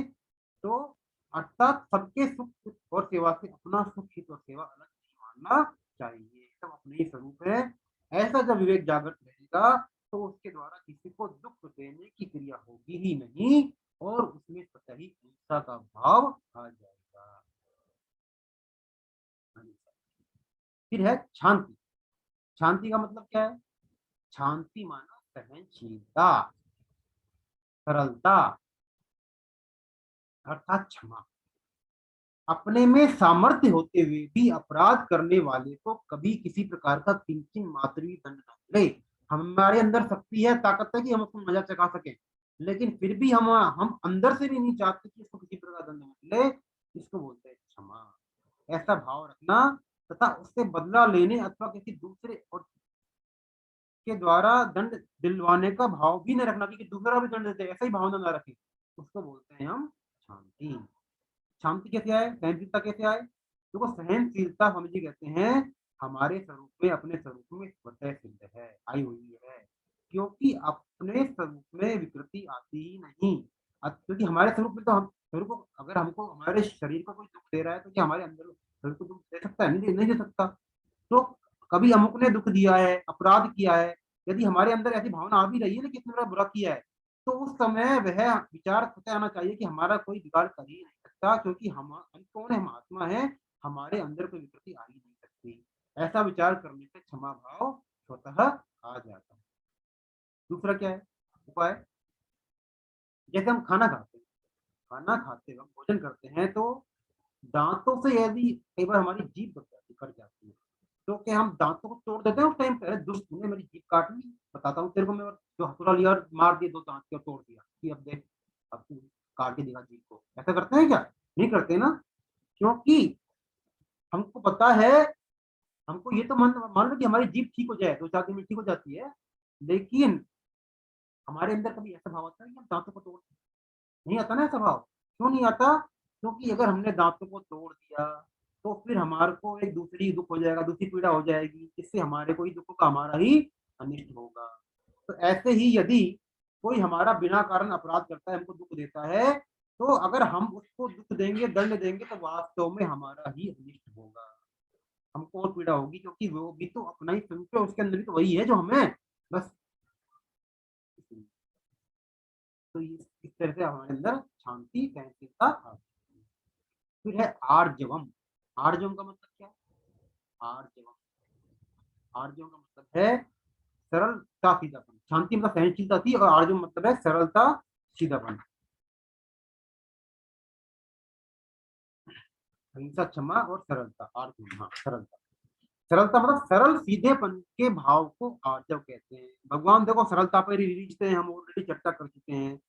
तो साधक के शरीर शरीर मन और वाणी, शरीर मन और वाणी में सरलता और सीधापन होना चाहिए। शरीर की सजावट का भाव न होना, रहन सहन में सादगी होनी चाहिए, और चाल ढाल में जो स्वाभाविक चाल है सही रहे, सीधापन रहे, ऐंठ अकड़ता ना हो, यह शरीर की सरलता है। फिर मन की सरलता क्या होती है? छल कपट, ईर्ष्या द्वेष आदि का न होना, निष्कपटता, सौम्यता, हितैषिता, दया आदि का होना, यह मन की सरलता है। और वाणी की सरलता क्या है? किसी पे कमेंट पास ना करना, व्यंग करना, टोंट मारना, चुगली करना, चुभने वाले वचन न बोलना, अपमानजनक वचन न बोलना, और सरल, प्रिय और हितकारक वचन बोलना, ये क्या है? वाणी की सरलता। क्या उपाय है सरलता लाने का? कि साधक शरीर के साथ अपना संबंध न माने और स्वरूप की तरफ दृष्टि रखे, तो फिर साधक में स्वतः ही सरलता, नम्रता आ जाती है, क्योंकि हम तो स्वरूप है और हम किसी के साथ हम खराब चीज कर ही नहीं सकते। क्योंकि हम जब शरीर से अपनी संबंध मान लेते हैं, तो हम शरीर के कारण वही हमारे जो, हमको जो ये भौतिक पद मिला हुआ है, हमारी प्रतिष्ठा बनी हुई है, धन मिला हुआ है, इसके कारण ही हमारे अंदर जो ऐंठ कर ये सब आती है ना। और जैसे ही हमने इनसे अपना संबंध छोड़ा कि भाई ये सब तो जाने वाला है, सब नहीं रह जाएगा, तो फिर हमारे अंदर ऐंठ अकड़ नहीं रहेगी, और हमारा स्वाभाविक ही हमें सरलता, नम्रता आ जाएगी। कहते हैं कि जब पेड़ होता है ना, पेड़ में जितने फल होते हैं वो पेड़ उतना ही झुकता है। तो जितनी जिस साधक में क्वालिटी होगी, ये सब आएंगे, कौन वो साधक उतना ही सरल हो जाएगा, नम्र हो जाएगा, तभी तभी वो भगवान को प्राप्त कर पाएगा, झुक जाएगा, फल वाला वृक्ष ही झुकता है। फिर आचार्योपासनम। आचार्योपासनम का मतलब क्या है? गुरु की सेवा, है ना, गुरु की सेवा। आचार्य किसको बोलते हैं? जो विद्या और सदुपदेश देवे, तो अच्छे उपदेश देवे, ऐसे गुरु को बोलते हैं आचार्य। लेकिन यहाँ पर आचार्य का मतलब क्या है? यहाँ पर आचार्य का मतलब है जो जीवन मुक्त महापुरुष है, जिन्होंने परमात्मा के साथ अपनी अभिन्नता का अनुभव कर लिया है ना, उनको जीवन से कोई लेना देना नहीं है, सिर्फ संसार के हित के लिए वो काम करते हैं, ऐसे महापुरुषों को बोलते हैं आचार्य। तो आचार्य की सेवा क्या है? देखो, उपासना क्या है? आचार्य उपासना तो आचार्य की उपासना करना, आचार्य को दंडवत प्रणाम करना, उनका आदर सत्कार करना, उनके शरीर को सुख पहुंचाने की शास्त्र भी चेष्टा करना भी उनकी उपासना ही है। लेकिन उनकी असली उपासना ये है उनकी बात मानना, उनके सिद्धांतों के अनुसार अपने जीवन को बनाना, वो उनकी सच्ची सेवा है, वही उनकी सच्ची उपासना है। क्यों?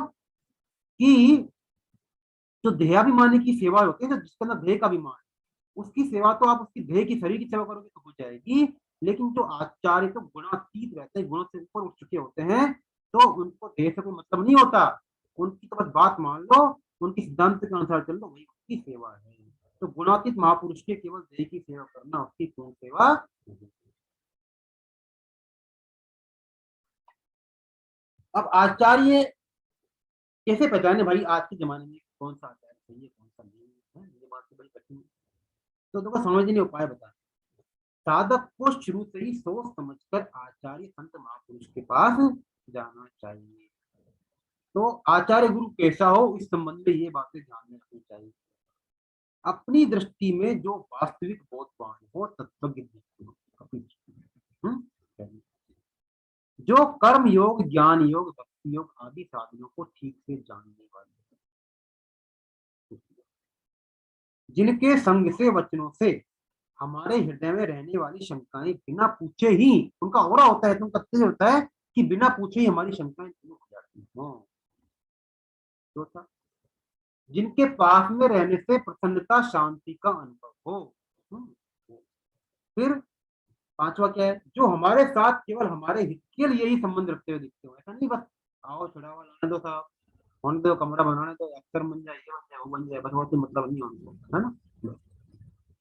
तो जो केवल हमारे हित के लिए संबंध रखते हुए दिखते हो और हमारे से कभी किसी भी वस्तु की किंचन मात्र भी आशा ना रखते हो, कुछ भी, यानी कि ये डोनेट कर दो साहब, इसे फॉर्म में डाल दो, ये बनवाएंगे वो बनवाएंगे, कुछ भी आशा ना रखते हो। फिर जिनकी संपूर्ण चेष्टाएं केवल साधकों के हित के लिए ही होती हो। फिर जिनके पास में रहने से लक्ष्य की तरफ हमारी सतह बढ़ती हो, जिनके संग दर्शन भाषण स्मरण आदि से हमारे दुर्गुण दुराचार दूर होकर स्वतः सद्गुण सदाचार रूप देवी संपत्ति आती हो संग से, और जिनके सिवाय और किसी में वैसी अलौकिकता विलक्षणता न देखती हो। ऐसी कोई बात व्यक्ति मिल जाए तो फिर हम उसको गुरु मान सकते हैं, ठीक है। और अगर ऐसे महापुरुष ना मिले तो क्या करे? तो साधक को चाहिए कि वह केवल परमात्मा के परायण होकर उनके ध्यान चिंतन आदि में लग जाएं और विश्वास रखे कि परमात्मा अवश्य गुरु की प्राप्ति करा देंगे, नहीं तो कृष्णम वंदे जगत गुरु। वास्तव में देखा जाए तो यदि हम पूर्णतः परमात्मा पर निर्भर हो जाते हैं तो गुरु का काम कौन कर देंगे? परमात्मा ही कर देंगे, क्योंकि गुरु के द्वारा भी होता क्या है? वस्तुतः परमात्मा ही साधक का मार्गदर्शन करते हैं, गुरु से निमित्त होता है। तो समझिए, कहते हैं कि जिस साधक का परमात्मा प्राप्ति का उद्देश्य है उसमें यह भाव रहना चाहिए कि आज तक जिस किसी को जो कुछ भी मिला है वह गुरु की संतों की सेवा से, उनकी प्रसन्नता से, उनके अनुकूल बनने से मिला है, अतः मेरे को भी सच्चे हृदय से संतों की सेवा करनी है। फिर क्या बताया? शौचम, शौचम माना बाहर भीतर की शुद्धि, बाहर भीतर की शुद्धि का नाम शौच है। जल मिट्टी आदि से शरीर की शुद्धि होती है और दया क्षमा उदारता आदि से अंतःकरण की शुद्धि होती है। उपाय क्या है इसका? उपाय क्या है तो सोच लाने का कि शरीर बना ही ऐसे पदार्थों से है, इसको चाहे जितना शुद्ध करते रहें यह अशुद्धि रहता है। शरीर क्या है? मलमूत्र की फैक्ट्री है, जो भी खाएंगे इस टाइम बदल जाएगा, और क्या बनता है शरीर? यही है ना, हड्डियां हैं सब, क्या है इसमें? हाड़ मांस ये सब, अभी प्राण निकल जाए, चेतना निकल जाए, गल जाएगा, फट जाएगा। तो शरीर को बस शुद्ध करते रहो ऊपर से, लेकिन यह अशुद्धि रहेगा, इसमें से बार बार अशुद्धि निकलती ही रहती है, कभी नाक निकल रही है, कभी खकार निकल रहा है, कभी कुछ निकल रहा है। तो शरीर क्या है? ये गंदगी का भंडार ही है एक तरह से, तो कितना सजा लो उसको ऊपर से, चाहे कितना ही सुंदर शरीर हो, कितना ही सुंदर दिखे ऊपर से, लेकिन क्या है वो, आखिर तो एक तरह से एक दिन ही मिल जाना गंदगी है और गंदगी का भंडारी है। तो इसको बार बार शुद्ध करते करते ही इसकी वास्तविक अशुद्धि का ज्ञान होता है ना। जितनी बार शुद्ध करेंगे तभी शुद्ध कब होगा, अशुद्धि निकालते रहेंगे। तो बार बार शुद्ध करने से इसकी वास्तविक अशुद्धि का ज्ञान होता है, जिससे शरीर से अरुचि हो जाती है, उपरामता हो जाती है। जब बार बार शरीर को शुद्ध करने का प्रयास करेंगे ना, तो शरीर से अरुचि हो जाती है, क्या है ये, है तो स्वामी जी कहते हैं, वर्ण और आश्रम आदि के अनुसार सच्चाई के साथ धन का उपार्जन करना, झूठ कपट आदि न करना, पराया हक न आने देना, खान पान में पवित्र चीजें काम में लेना आदि से अंतःकरण की शुद्धि होती है। तो ये शरीर की शुद्धि हुई, और अंतःकरण की शुद्धि के लिए सच्चाई के साथ धन का उपार्जन करना, झूठ कपट न करना, पराया हक को न मारना, खान पान में पवित्र चीजें काम में, इससे क्या होती है, अंतःकरण की शुद्धि होती है। फिर है स्थैर्यम। स्थैर्य मतलब स्थिरता। स्थैर्य नाम स्थिरता का विचलित न होने का है, कि जो विचार कर लिया है, जिसको लक्ष्य बना लिया है, उससे विचलित न होना, बस उसको लेना ही है। दृढ़ निश्चय कर लिया एकदम कि मुझे इसी जन्म में भगवत प्राप्ति करनी है, दृढ़ निश्चय, उसको बोलते हैं स्थैर्य, कि मेरे को तत्वज्ञान प्राप्त करना ही है, ऐसा दृढ़ निश्चय। और विघ्न बाधाओं के आने पर भी उनसे विचलित न होकर अपने निश्चय के अनुसार साधन में तत्परता पूर्वक लगे रहना, इसी को बोलते हैं स्थैर्य। क्या उपाय है इसका, सांसारिक भोग और संग्रह में आसक्त जो पुरुष रहते हैं, उनकी बुद्धि एक निश्चय पर दृढ़ रहती, अतः साधक को भोग और संग्रह की आसक्ति का त्याग कर देना चाहिए। बस जितनी जरूरत हो उतनी चीज यूज करनी चाहिए, ज्यादा भोग और संग्रह की आसक्ति नहीं करनी चाहिए। साधक अगर किसी छोटे से छोटे कार्य का विचार कर ले, तो उस विचार की हिंसा न करे, अर्थात उस पर दृढ़ता से स्थिर रहे। छोटी छोटी बात से चालू करें कि हम, मेरे को आज ये काम करना था तो करना ही है, अंदर ठान ले, जो वो प्रैक्टिकल वो बनाए, लक्ष्य बनाए, उसको वो पूरा करे, है ना। ये चीज विद्यार्थियों के लिए भी, सबके लिए है, हमारे लिए है। तो इस जब हम छोटे छोटे लक्ष्य बनाएंगे, उसकी हिंसा न, उस विचार की हिंसा न करें, तो उस विचार को मारे ना, तो ऐसा करने से उसका स्थिर रहने का स्वभाव बन जाएगा। फिर साधक का संतों और शास्त्रों के वचनों पर जितना अधिक विश्वास होगा, उतनी ही उसमें स्थिरता आएगी। फिर है आत्म विनिग्रह, मन का वश में होना। यहाँ क्या है, आत्मा नाम यहाँ पर किसको बोला है, मन को बोला है। आत्मा का मतलब यहाँ पर आत्मा नहीं, आत्मा नाम है मन का, मतलब मन को वश में करना, और उस आत्मा नाम मन का है, और उसको वश में करना ही आत्म विनिग्रह है। देखो, मन में स्वामी जी कहते हैं दो तरह की चीज पैदा होती है मन के अंदर, एक स्फूर्णा और एक संकल्प। स्फूर्णा अनेक प्रकार की होती है, और वह आती जाती रहती है। जैसे जिस स्फूर्णा में मन चिपक जाता है, स्फूर्णा में जिसको मन पकड़ लेता है, वह संकल्प बन जाती है। संकल्प में दो चीजें रहती हैं, राग और द्वेष, और इन दोनों को लेकर मन में चिंतन होता है। राग माना और द्वेष समझते ही, आसक्ति और द्वेष मानने से द्वेष करना, बुरा मानना, समझना उसको, है ना, कुछ भावना रखना, द्वेष होगी। तो स्फूर्णा, समझ गए, तो स्फूर्णा क्या होती है, स्फूर्णा दर्पण के दृश्य की तरह होती है। मिरर होता है ना, आप गए, दिख गए, अंदर काला लगा, दिख गया, जैसे इसके आगे से हटे, हट गई। काला टीका लगाया तो धब्बा लगा, हटाया तो हट गया। तो दर्पण ने एक बार दृश्य देखा, लेकिन पकड़ा नहीं, वो क्या हो, तो वो क्या होगी, स्फूर्णा, दर्पण के दृश्य की तरह, मिरर में काम को अपनी। और संकल्प क्या होता है, संकल्प होता है कैमरे की फिल्म की तरह, कि एक बार क्लिक किया तो फिर वो जैसी स्थिति में था वैसी स्थिति में उसकी पिक्चर बन जाएगी, कैमरे में वो अंकित हो जाएगी, पकड़ लिया, तो होता है संकल्प, है ना। तो स्फूर्णा तो आती जाती रहती है, और संकल्प होता है जब मन जिस स्फूर्णा को पकड़ लिया, है ना, उसको बोलते हैं संकल्प, वो संकल्प हो गया। तो इसका उपाय है अभ्यास से, अर्थात मन को बार बार ध्येय में लगाने से, ध्येय का मतलब जो हमारा लक्ष्य है उसमें लगाने से अभ्यास करें, तो स्फूर्णाएं नष्ट हो जाती है। और वैराग्य से, अर्थात किसी भी वस्तु, व्यक्ति, पदार्थ, वस्तु, अच्छी बुरी, धन, है ना, खाने पीने की चीजें, पहनने की चीजें, कुछ भी, धन, है ना, वस्तु, किसी भी व्यक्ति, किसी व्यक्ति से राग कर लिया, पदार्थ में राग, पदार्थ आदि में राग महत्व न होने से संकल्प नष्ट हो जाते हैं वैराग्य से। तो पूर्ण अटेगी अभ्यास से और संकल्प हटेगा वैराग्य से, कि उसके अंदर हम उसको उस पदार्थ को महत्व ना दे, राग उसको हम राग ना दे, महत्व ना दे, उसकी इंपॉर्टेंस ना दे। इस प्रकार अभ्यास और वैराग्य से मन वश में हो जाता है। और क्या उपाय है इसका? कि मन, स्वामी जी कहते हैं कि छठे अध्याय के 26वें श्लोक में क्या बताया है मन को उसमें रखने का उपाय, कि मन जहां जहां भी जाए इसको वहां से लाकर परमात्मा के चिंतन में लगाओ। तो भगवान इस तरह से ये बता रहे हैं कि हम क्षेत्र क्षेत्र का जो संबंध है ना, उस संबंध को मिटाने के लिए, उस तादात्म्य को मिटाने के लिए भगवान के 20 साधनों का वर्णन कर रहे हैं। तो भगवान ने यहाँ पर कितने साधनों का वर्णन किया? 9 साधनों का वर्णन किया, है ना। अब भगवान आगे करते हैं। भगवान क्षेत्र के साथ मानव संबंध को तोड़ने के लिए ज्ञान के साधन बताते हैं। ये साधन तादात्म्य को तोड़ने के सहायक हैं। तो जो आगे साधन बताते हैं, देखो एक श्लोक पढ़ते हैं सर, 8वां श्लोक। इंद्रियार्थेषु वैराग्य मनहंकाश्रय एव च, जन्म मृत्यु जरा व्याधि दुख दोषानुदर्शनम। इंद्रियों के विषयों में वैराग्य का होना, अहंकार का भी ना होना, और जन्म मृत्यु वृद्धावस्था तथा व्याधियों में दुख रूप दोषों को बार बार देखना।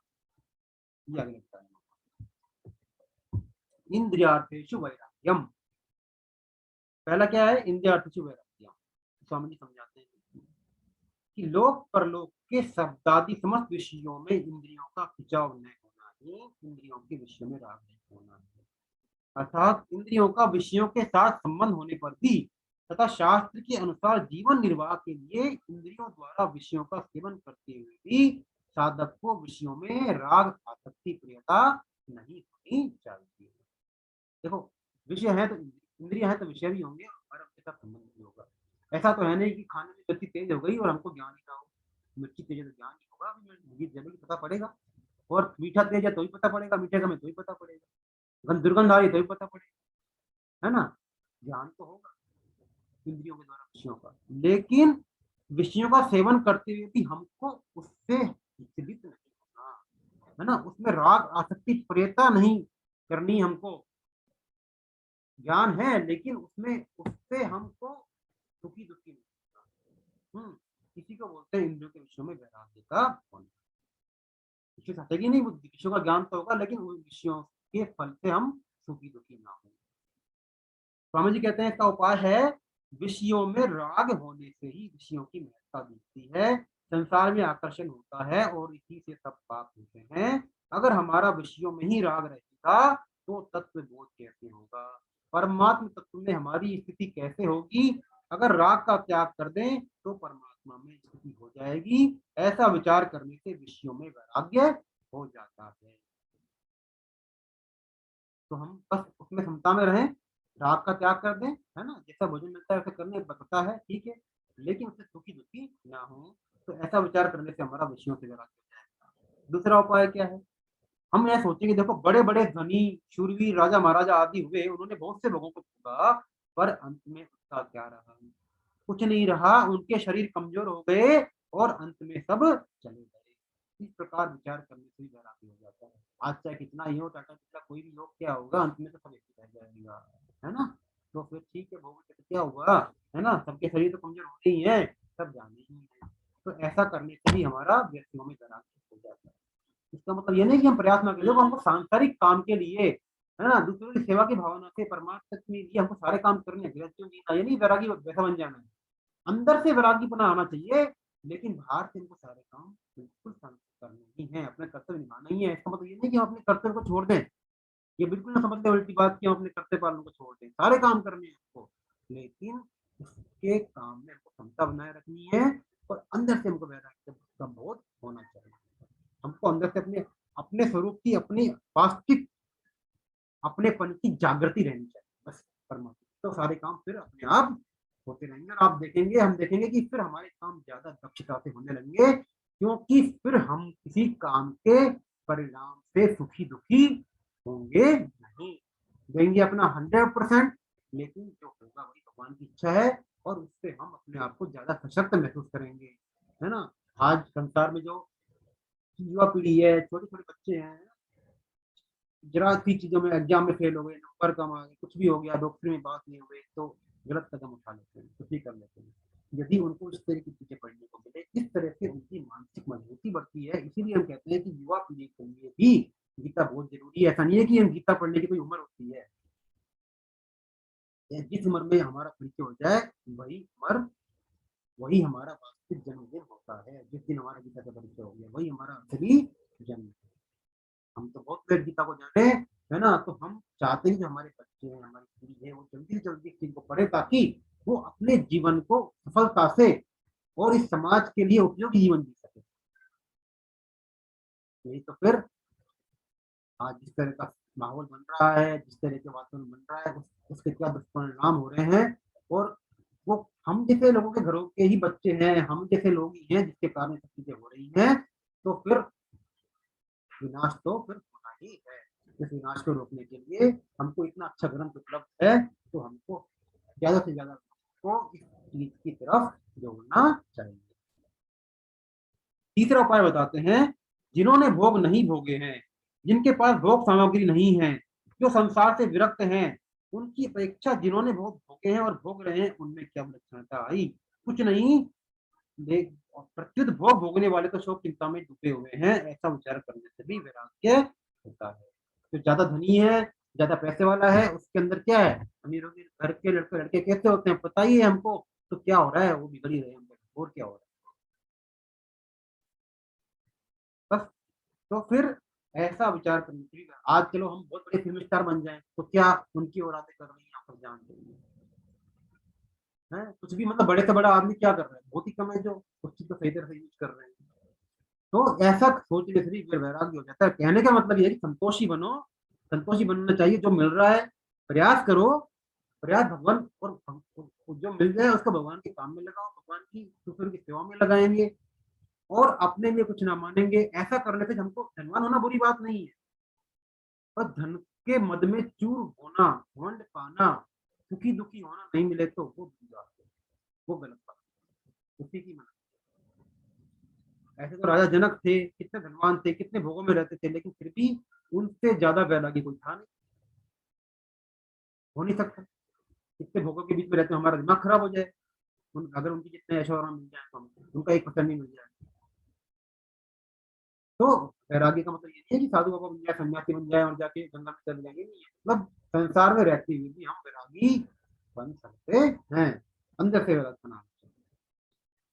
फिर है अहंकार एवं, अर्थात अहंकार और अभिमान से रहित होना, अहंकार का भी ना होना। प्रत्येक व्यक्ति के अनुभव में मैं हूं इस प्रकार की एक वृत्ति होती है। यह वृत्ति ही शरीर के साथ मिलकर मैं शरीर हूँ ऐसा अहंकार उत्पन्न कर देती है। अंदर हमारे अंदर होता है ना, मैं हूँ, है ना।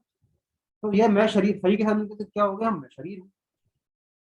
तो इसी के कारण हम शरीर, नाम, क्रिया, पदार्थ, भाव, ज्ञान, त्याग, देश, काल आदि के साथ अपना संबंध मानकर जीव ऊंच नीच योनियों में जन्मता मरता रहता है, क्योंकि शरीर से संबंध मान लिया उसने, और वो शरीर के संबंध से ही सूक्ष्म और कारण शरीर को एक दूसरे से दूसरी योनि में घूमते रहेंगे और जन्मता मरता रहता है।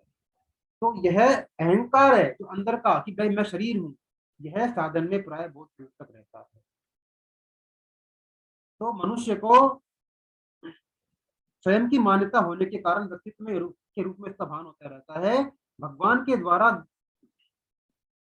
ज्ञान के साधनों में इस पद का प्रयोग किए जाने का तात्पर्य है कि शरीर आदि में माने हुए अहंकार का सर्वथा अभाव कर रहे हैं, कि हम शरीर आदि में अपना अहंकार ना माने। क्योंकि यदि हम जड़ और चेतन का क्षेत्र चित्र लेकर अगर हमको बोध हो जाएगा, तो फिर इसका सर्वथा अभाव हो जाएगा। मनुष्य मात्र अहंकार रहित हो सकता है, इसलिए भगवान यहाँ अनहंकार पद से अहंकार को त्यागने की बात कहते हैं। देखो, सांसारिक चीजों के संबंध से अभिमान पैदा होता है, ऐसे ही त्याग, जो सांसारिक अभिमान और अहंकार की बात कर रहा हूँ, सांसारिक चीजों के संबंध से अभिमान पैदा होता है, ऐसे ही त्याग, वैराग्य, विद्या आदि को लेकर अपने में विशेषता देखने से भी अभिमान पैदा होता है, कि देखो मैं तो बहुत ज्यादा त्यागी हूँ, मैं इतना दान करता हूँ, चीज मेरे अंदर, मैंने ग्रंथ पढ़ लिए, भगवत रामायण गीता पढ़ ली, इतना अंदर मेरे वैराग्य आ गया, तो मैं देखो मैं बहुत ऊंचा दर्जे का आदमी हो गया हूँ। तो जो अपने अंदर ऐसी विशेषता आ रही है ना, वो भी उससे भी अभिमान पैदा होता है, घमंड पैदा होता है। शरीर को ही अपना स्वरूप मानने से अहंकार पैदा होता है। अहंकार किससे पैदा होता है कि मैं शरीर हूँ, संबंध मान शरीर हूँ, आता ही मैं शरीर हूँ। तो यहाँ अनहंकार पद से हमको अभिमान और अहंकार दोनों के सर्वथा अभाव का अर्थ लेना चाहिए। फिर देखो, मनुष्य को नींद से जगने पर सबसे पहले अहम अर्थात मैं, इस वृत्ति का ज्ञान होता है। फिर उसके बाद में मैं फलाना शरीर हूँ, मेरा ये नाम है, मैं जाति का हूँ, वर्ण का हूँ, ये आश्रम का हूँ, ऐसा अभिमान होता है। यह एक क्रम है। इसी प्रकार पारमार्थिक जो मार्ग होता है वहां भी अहंकार के नाश का एक क्रम है। पहला क्या है, पहले स्थूल शरीर से संबंधित धनादि पदार्थों का अभिमान होता है। पहले स्थूल जो बाहर से धन वगैरह देखते हैं उनका अभिमान होता है। अहंकार के नाश का क्रम बताया था। स्थूल शरीर से कौन से संबंध, धन वगैरह का। फिर कर्मेंद्रियों के संबंध से रहने वाले कर्तृत्वाभिमान का नाश होता है कि भाई मेरे द्वारा ये कर्म होते हैं, अच्छे बुरे कर्म होते हैं, है ना, उसका नाश होता है। और उसके बाद बुद्धि की प्रधानता से, पहले शरीर की प्रधानता से हुआ, फिर जो कर्मों की प्रधानता से अहंकार मिटा, जो अहंकार होता है, फिर बुद्धि की प्रधानता से रहने वाला कि मैं ये जानता हूँ, ये सब मेरे को आता है, तो ज्ञातापन का अहंकार मिटता है। और अंत में मैं शरीर हूँ कि अहम वृत्ति की प्रधानता से जो साक्षीपन का अहंकार है कि मैं शरीर हूँ, वो मिट जाता है। और जब सब कुछ मिट जाता है, सारा अहंकार खत्म हो गया, तो फिर क्या रहेगा, संपूर्ण सच्चिदानंद धन स्वरूप रह जाता है। अहंकार हो गया तो वो फिर अपनी अपने स्वरूप में स्थिति हो जाती है। स्वामी जी अहंकार रहित होने का उपाय क्या कहते हैं, देखो, अपने में श्रेष्ठता की भावना से अभिमान पैदा होता है। अभिमान तभी होता है जब दूसरों मनुष्यों की तरफ देखकर मनुष्य सोचता है कि ये मेरी अपेक्षा तुच्छ है। वो कहते हैं गांव में एक लखपति हो तो दूसरों को देखकर उसको लखपति होने का अभिमान होता है कि जो गांव भर एक ही लखपति है, सब मेरे से गरीब है, मैं लखपति हूँ। लेकिन यदि दूसरे सभी करोड़पति हो तो क्या उसको लखपति होने का अभिमान होगा? नहीं होगा। अतः अभिमान रूप दोष को मिटाने के लिए साधक को चाहिए कि वह दूसरों की कमी को तरफ कभी ना देखे, प्रत्युत अपनी कमियों को देखकर उनको दूर करे, है ना। तेरे भावे सो करे भलो संसार, नारायण तू बैठ के अपनो भवन उहार, है ना, कि नारायण तू बैठ के अपना भवन उहार ले। एक ही आत्मा जैसे शरीर में व्याप्त है, ऐसे ही वह अन्य शरीरों में भी व्याप्त है। दूसरा उपाय सर्वगत है कि जो मेरी आत्मा है ना, वही आत्मा शरीर में व्याप्त। ऐसा नहीं कि मेरी आत्मा लेंगे उसके, ऐसा नहीं। सर्वगत है आत्मा का। दूसरे अध्याय के 24 श्लोक में पढ़ा था, क्या है, सर्वगत सर्व स्थान है ना, सर्वगत है, यह सब जगह जाने वाला, सब जगह व्याप्त है। तो मनुष्य अज्ञान से सर्वव्यापी आत्मा को एक अपने शरीर में ही सीमित मानकर शरीर को मैं मान कि यह मेरी आत्मा है, सर्वव्यापी आत्मा मेरे शरीर में सीमित है।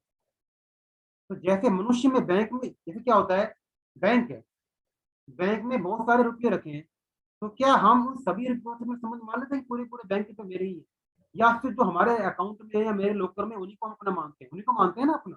ऐसे ही एक शरीर में मैं शरीर हूँ ऐसी अहमता करके वह काल के से संबंध मानकर कि मैं इस समय में हूँ, देश के संबंध से मैं यहाँ हूँ, बुद्धि से संबंध मानकर मैं समझदार हूँ, वाणी से संबंध मानकर मैं मकता हूँ आदि अहंकार कर लेता है। इस प्रकार के संबंध में अहंकार रहित होने का उपाय है। फिर है तीसरा उपाय, शास्त्रों में देखो परमात्मा का कैसे वर्णन आया है, सच्चिदानंद घन रूप से वर्णन आया है। सच्चिदानंद का यदि हम संक्षिप्त करते हैं तो क्या आता है, सत प्लस चित प्लस आनंद। सत माने सत्ता, चित माने ज्ञान, और आनंद माने अविनाशी सुख, जिस सुख का अभाव। एक्चुअली ये क्या है, तीनों परमात्मा के, एक ही परमात्मा के तीन नाम, ये अलग अलग स्वरूप नहीं है, एक ही परमात्मा के ये तीन नाम। तो साधक इन तीनों में से किसी एक विशेषण से भी यदि परमात्मा का लक्ष्य करे तो वो निर्विकल्प हो सकता है। निर्विकल्प का मतलब क्या है कि जो संसार के चिंतन से साधक का कोई मतलब होता नहीं और अचिंत्य परमात्मा तत्व चिंतन में आता नहीं, है ना। यह निर्विकल्पता है कि जो संसार के चिंतन तो वह साधक संसार का चिंतन करेगा नहीं, और जो परमात्मा तत्व चिंतन का नहीं, परमात्मा भी है ना, वो चिंतन में नहीं आएगा, तो अपना भी जाना जाएगा, तो चिंतन में आएगा नहीं। तो यह है निर्विकल्पता, मतलब किसी भी तरह से फिर उसकी समाधि वाली स्थिति हो जाएगी, वो है। तो निर्विकल्प जब हो जाएगा तो उसको परमात्मा में अपनी स्वतः सिद्ध स्थिति का अनुभव हो जाता है और अहंकार का सर्वथा नाश हो जाता है। अब देखो इसको इस तरह समझते हैं, सत चित आनंद तीनों को समझते हैं अलग अलग। सत का मतलब क्या है? तो सत का मतलब क्या है? परमात्म तत्व पहले से ही था, सदा से ही था, सदा से ही है और सदा ही रहेगा। कभी बनता बिगड़ता नहीं, कम ज्यादा नहीं होता, हमेशा बिल्कुल जो का त्यों, इतना का उतना ही रहता है। ऐसा बुद्धि के द्वारा ये विचार करेंगे तो वो निर्विकल्प होकर स्थिर हो जाने से साधक का फिर बुद्धि से संबंध विच्छेद हो जाता है। और उस तत्व में अपनी वास्तविक स्थिति का अनुभव हो जाता है कि मैं भी उन्हीं का स्वरूप हूँ, मेरा भी कुछ बनने बिगड़ने वाला नहीं है। ऐसा उसका अनुभव हो जाएगा तो फिर वो अहंकार नहीं करेगा कि मैं शरीर हूँ, है ना, वो अहंकार उसका मिट जाएगा। दूसरा क्या है? फिर चित्त। चित्त मतलब जैसे व्यक्ति के शरीर आदि में अहम के अंतर्गत दृश्य है, ऐसे ही अहम भी एक ज्ञान के अंतर्गत दृश्य है। देखो इसका मतलब ये है कि व्यक्ति के शरीर आदि शरीर है ना, हम बोलते हैं मैं शरीर हूँ, मैं शरीर, तो हमारे अंदर अहंकार है, वो शरीर को जान रहा है कि मैं शरीर हूँ, है ना, दृश्य है। तो उस अहम को भी जानने वाला कौन है? ज्ञान। जो उस अहम को भी जानने वाला है, उस अहम से ही परे है, वो हमारा स्वरूप है। तो उस चेतन में यदि हम स्थिर हो जाएंगे तो हम परमात्मा तत्व में सतह सिद्ध स्थिति का अनुभव हो जाएगा, है ना, हमारा चित्त वहां लग जाएगा, फिर अहंकार नहीं रहता। ये हो गया चित्त। फिर आनंद। आनंद क्या है? साधक लोग प्राय बुद्धि और अहम को प्रकाशित करने वाले चेतन को भी, इस चेतन वो चेतन है, चेतन किसको प्रकाशित करता है? हमारी बुद्धि को और अहम को भी जो प्रकाशित करता है वो चेतन है। तो उसको भी हम क्या करते हैं? प्राय बुद्धि के द्वारा ही जानने की चेष्टा करते हैं। लेकिन बुद्धि के द्वारा जाने अर्थात सीखे हुए विषय को ज्ञान की संज्ञा देना और उससे अपने आप को ज्ञानी मान लेना भूल ही है। बुद्धि को प्रकाशित करने वाला बुद्धि को के द्वारा कैसे जाना जा सकता है? जो तत्व बुद्धि को प्रकाशित करता है, देखो बुद्धि तो बुद्धि से नीचे के तत्व को जान सकती है ना। जो चीज बुद्धि को ही प्रकाशित करिए, बुद्धि और अहम को ही प्रकाशित करिए, तो वो तो बुद्धि से ऊंची हुई, ठीक है, वो तो बुद्धि से ऊंची चीज हुई। तो उस चीज को बुद्धि के द्वारा हम कैसे जान सकते हैं? वो उससे भी ऊंची करने की चीज है। तो बुद्धि जिससे प्रकाशित होती है उस तत्व को बुद्धि नहीं जान सकती। उस तत्व को जानने के लिए बुद्धि से भी संबंध विच्छेद करना आवश्यक है। बुद्धि को प्रकाशित करने वाले परम, बुद्धि को कौन प्रकाशित कर रहा है? हमारा स्वरूप परमात्म तत्व में निर्विकल्प रूप से स्थित हो जाने पर बुद्धि से सर्वथा संबंध विच्छेद हो जाता है। फिर एक आनंद स्वरूप, जहाँ दुख का लेश भी नहीं है, वहाँ परमात्म तत्व ही शेष रह जाता है, जो स्वयं ज्ञान स्वरूप और सत्स्वरूप भी है। इस प्रकार तत्व में निर्विकल्प हो जाने पर, चुप हो जाने पर आनंद ही आनंद है, ऐसा अनुभव हो जाता है। ऐसा अनुभव होने पर फिर अहंकार नहीं रहता। फिर है जन्म मृत्यु जरा व्याधि दुख दोषानुदर्शनम। जन्म मृत्यु, देखो जन्म मृत्यु जरा व्याधि, जन्म मृत्यु जरा माने बुढ़ापा, व्याधि माने बीमारी। तो जन्म मृत्यु वृद्धावस्था और के दुख रूप दोषों को बार बार देखने का मतलब क्या है? जैसे आवा होता है ना, आवा, आवा क्या होता है? जहाँ मटका, कुमार मटका पकाता है ना, आवा उसको बोलते हैं। आवा में मटका पकता है, ऐसे ही जन्म से पहले माता के उदर में, माता के उदर में जो बच्चा है वो जठराग्नि रहती है ना, पेट की जो अग्नि रहती है, उसमें पकता रहता है ना। अब माता जो भी खाती है ना, नमक खाती है, मिर्च खाती है, तीखा खाती है, जो भी खाती है, उससे बच्चे के शरीर में जलन होती है। इसलिए कहते हैं ना कि जब गर्भ प्रेग्नेंट वुमेन होती है, भाई आप ज्यादा ऐसी चीजें मत खाओ, खट्टी मत खाओ, तीखी मत खाओ, उससे जो बच्चा है उसको नुकसान होगा, वो वही होता है। तो जैसा खाती है उससे बच्चे को वो चीज में, बच्चे के शरीर में जलन होती है। ऐसे गर्भाशय में जब वो रहता है तो वहां पे बहुत सारे अंदर कीड़े वगैरह रहते हैं, सूक्ष्म जंतु रहते हैं, जो कि बच्चे के शरीर को काटते रहते हैं। और जब प्रसव होता है, तो प्रसव जो नॉर्मल डिलीवरी होती है, जब माता को जो पीड़ा होती है उसका कोई अंदाजा नहीं लगाया जा सकता। तो ऐसे ही जब पीड़ा माता को होती है, ऐसे ही पीड़ा उस समय बच्चा आता है उसको होती है। इस तरह जन्म की यदि हम दुख रूप दोषों को बार बार विचार करेंगे तो हमारे अंदर यह विचार आ जाएगा कि जो ये जन्म है इसमें सिर्फ दुख ही दुख है। फिर जो जन्मता है उसको मरना ही पड़ता है ना। और मृत्यु, कहते हैं कि जब मृत्यु के समय जब प्राण शरीर से निकलते हैं तो ऐसी पीड़ा होती है कि हजारों बिच्छू यदि शरीर में एक साथ डंक मारे ना, एक साथ, तो जितनी पीड़ा होती है उस समय ऐसी ही पीड़ा आदमी को मृत्यु के टाइम पे होती है। अरे हमको यदि एक बिच्छू खा जाए तो कल्पना करें तो कितनी पीड़ा होती है आदमी, एक बिच्छू में कितनी भयंकर पीड़ा होती है। यहाँ हजारों बिच्छू जब उसको एक साथ डंक मारे, एक साथ, अलग अलग नहीं, एक साथ, तो जितनी पीड़ा होती है ऐसी पीड़ा मृत्यु के टाइम पर होती है। और उस टाइम पर जितना उसने धन कमाया है, उसके सगे संबंधी हैं, सबसे उनका बिछुड़ना होता है, सारा धन जिसको उसने आज तक छिपा के रखा था, दिखाई नहीं था, और उसकी चाबी आज दूसरे के हाथ में, उसको देखकर उसके मन में असह्य वेदना होती है। इसलिए मृत्यु में भी कितने दुख है। ऐसे दुख रूप दोषों को साधक बार बार देखे। फिर क्या है, वृद्धावस्था। वृद्धावस्था में जब बुढ़ापा में आया, क्या हो गया, शरीर जर्जर हो गया, उसकी शक्ति क्षीण हो गई है, चलना फिरना उठना बैठने में बहुत कष्ट हो रहा है, हर एक तरह का भोजन नहीं पचता, 50 तरह के परहेज हो गए, है ना। बड़ा है व्यक्ति तो परिवार से आदर चाहता है, परिवार वाले आदर करता नहीं, उल्ट सुल्ट बोलता है, पर कोई प्रयोजन न रहने से उसको घर वाले अपमान करते हैं, उसका कोई मतलब भी नहीं है। फिर उसके मन में क्या सोचता रहता है वो आदमी कि भाई देखो, मैंने इनको बड़ा किया है, पाला पोसा है, इनको इस लायक बनाया, धन कमाया इनके लिए, और आज ये मेरा तिरस्कार कर रहे हैं। तो इन बातों को सोचकर भी साधक को वृद्धावस्था में जो दुख है उनकी तरफ दृष्टि डालनी चाहिए। फिर है जन्म मृत्यु जरा व्याधि। व्याधि क्या है, यह शरीर व्याधियों का घर है ना। शरीर में हमेशा वात कफ आदि से पैदा होने वाले अनेक प्रकार के रोग होते रहते हैं, और उन रोगों से शरीर में बड़ी पीड़ा होती है। इस तरह रोगों के दुख रूप दोषों को बार बार देखें। तो यहाँ बार बार देखने का तात्पर्य क्या है, कि बार बार देखने का तात्पर्य बार बार चिंतन करने से नहीं है, कि विचार करने से है, कि जन्म मृत्यु वृद्धावस्था रोगों के दुखों का मूल कारण क्या है।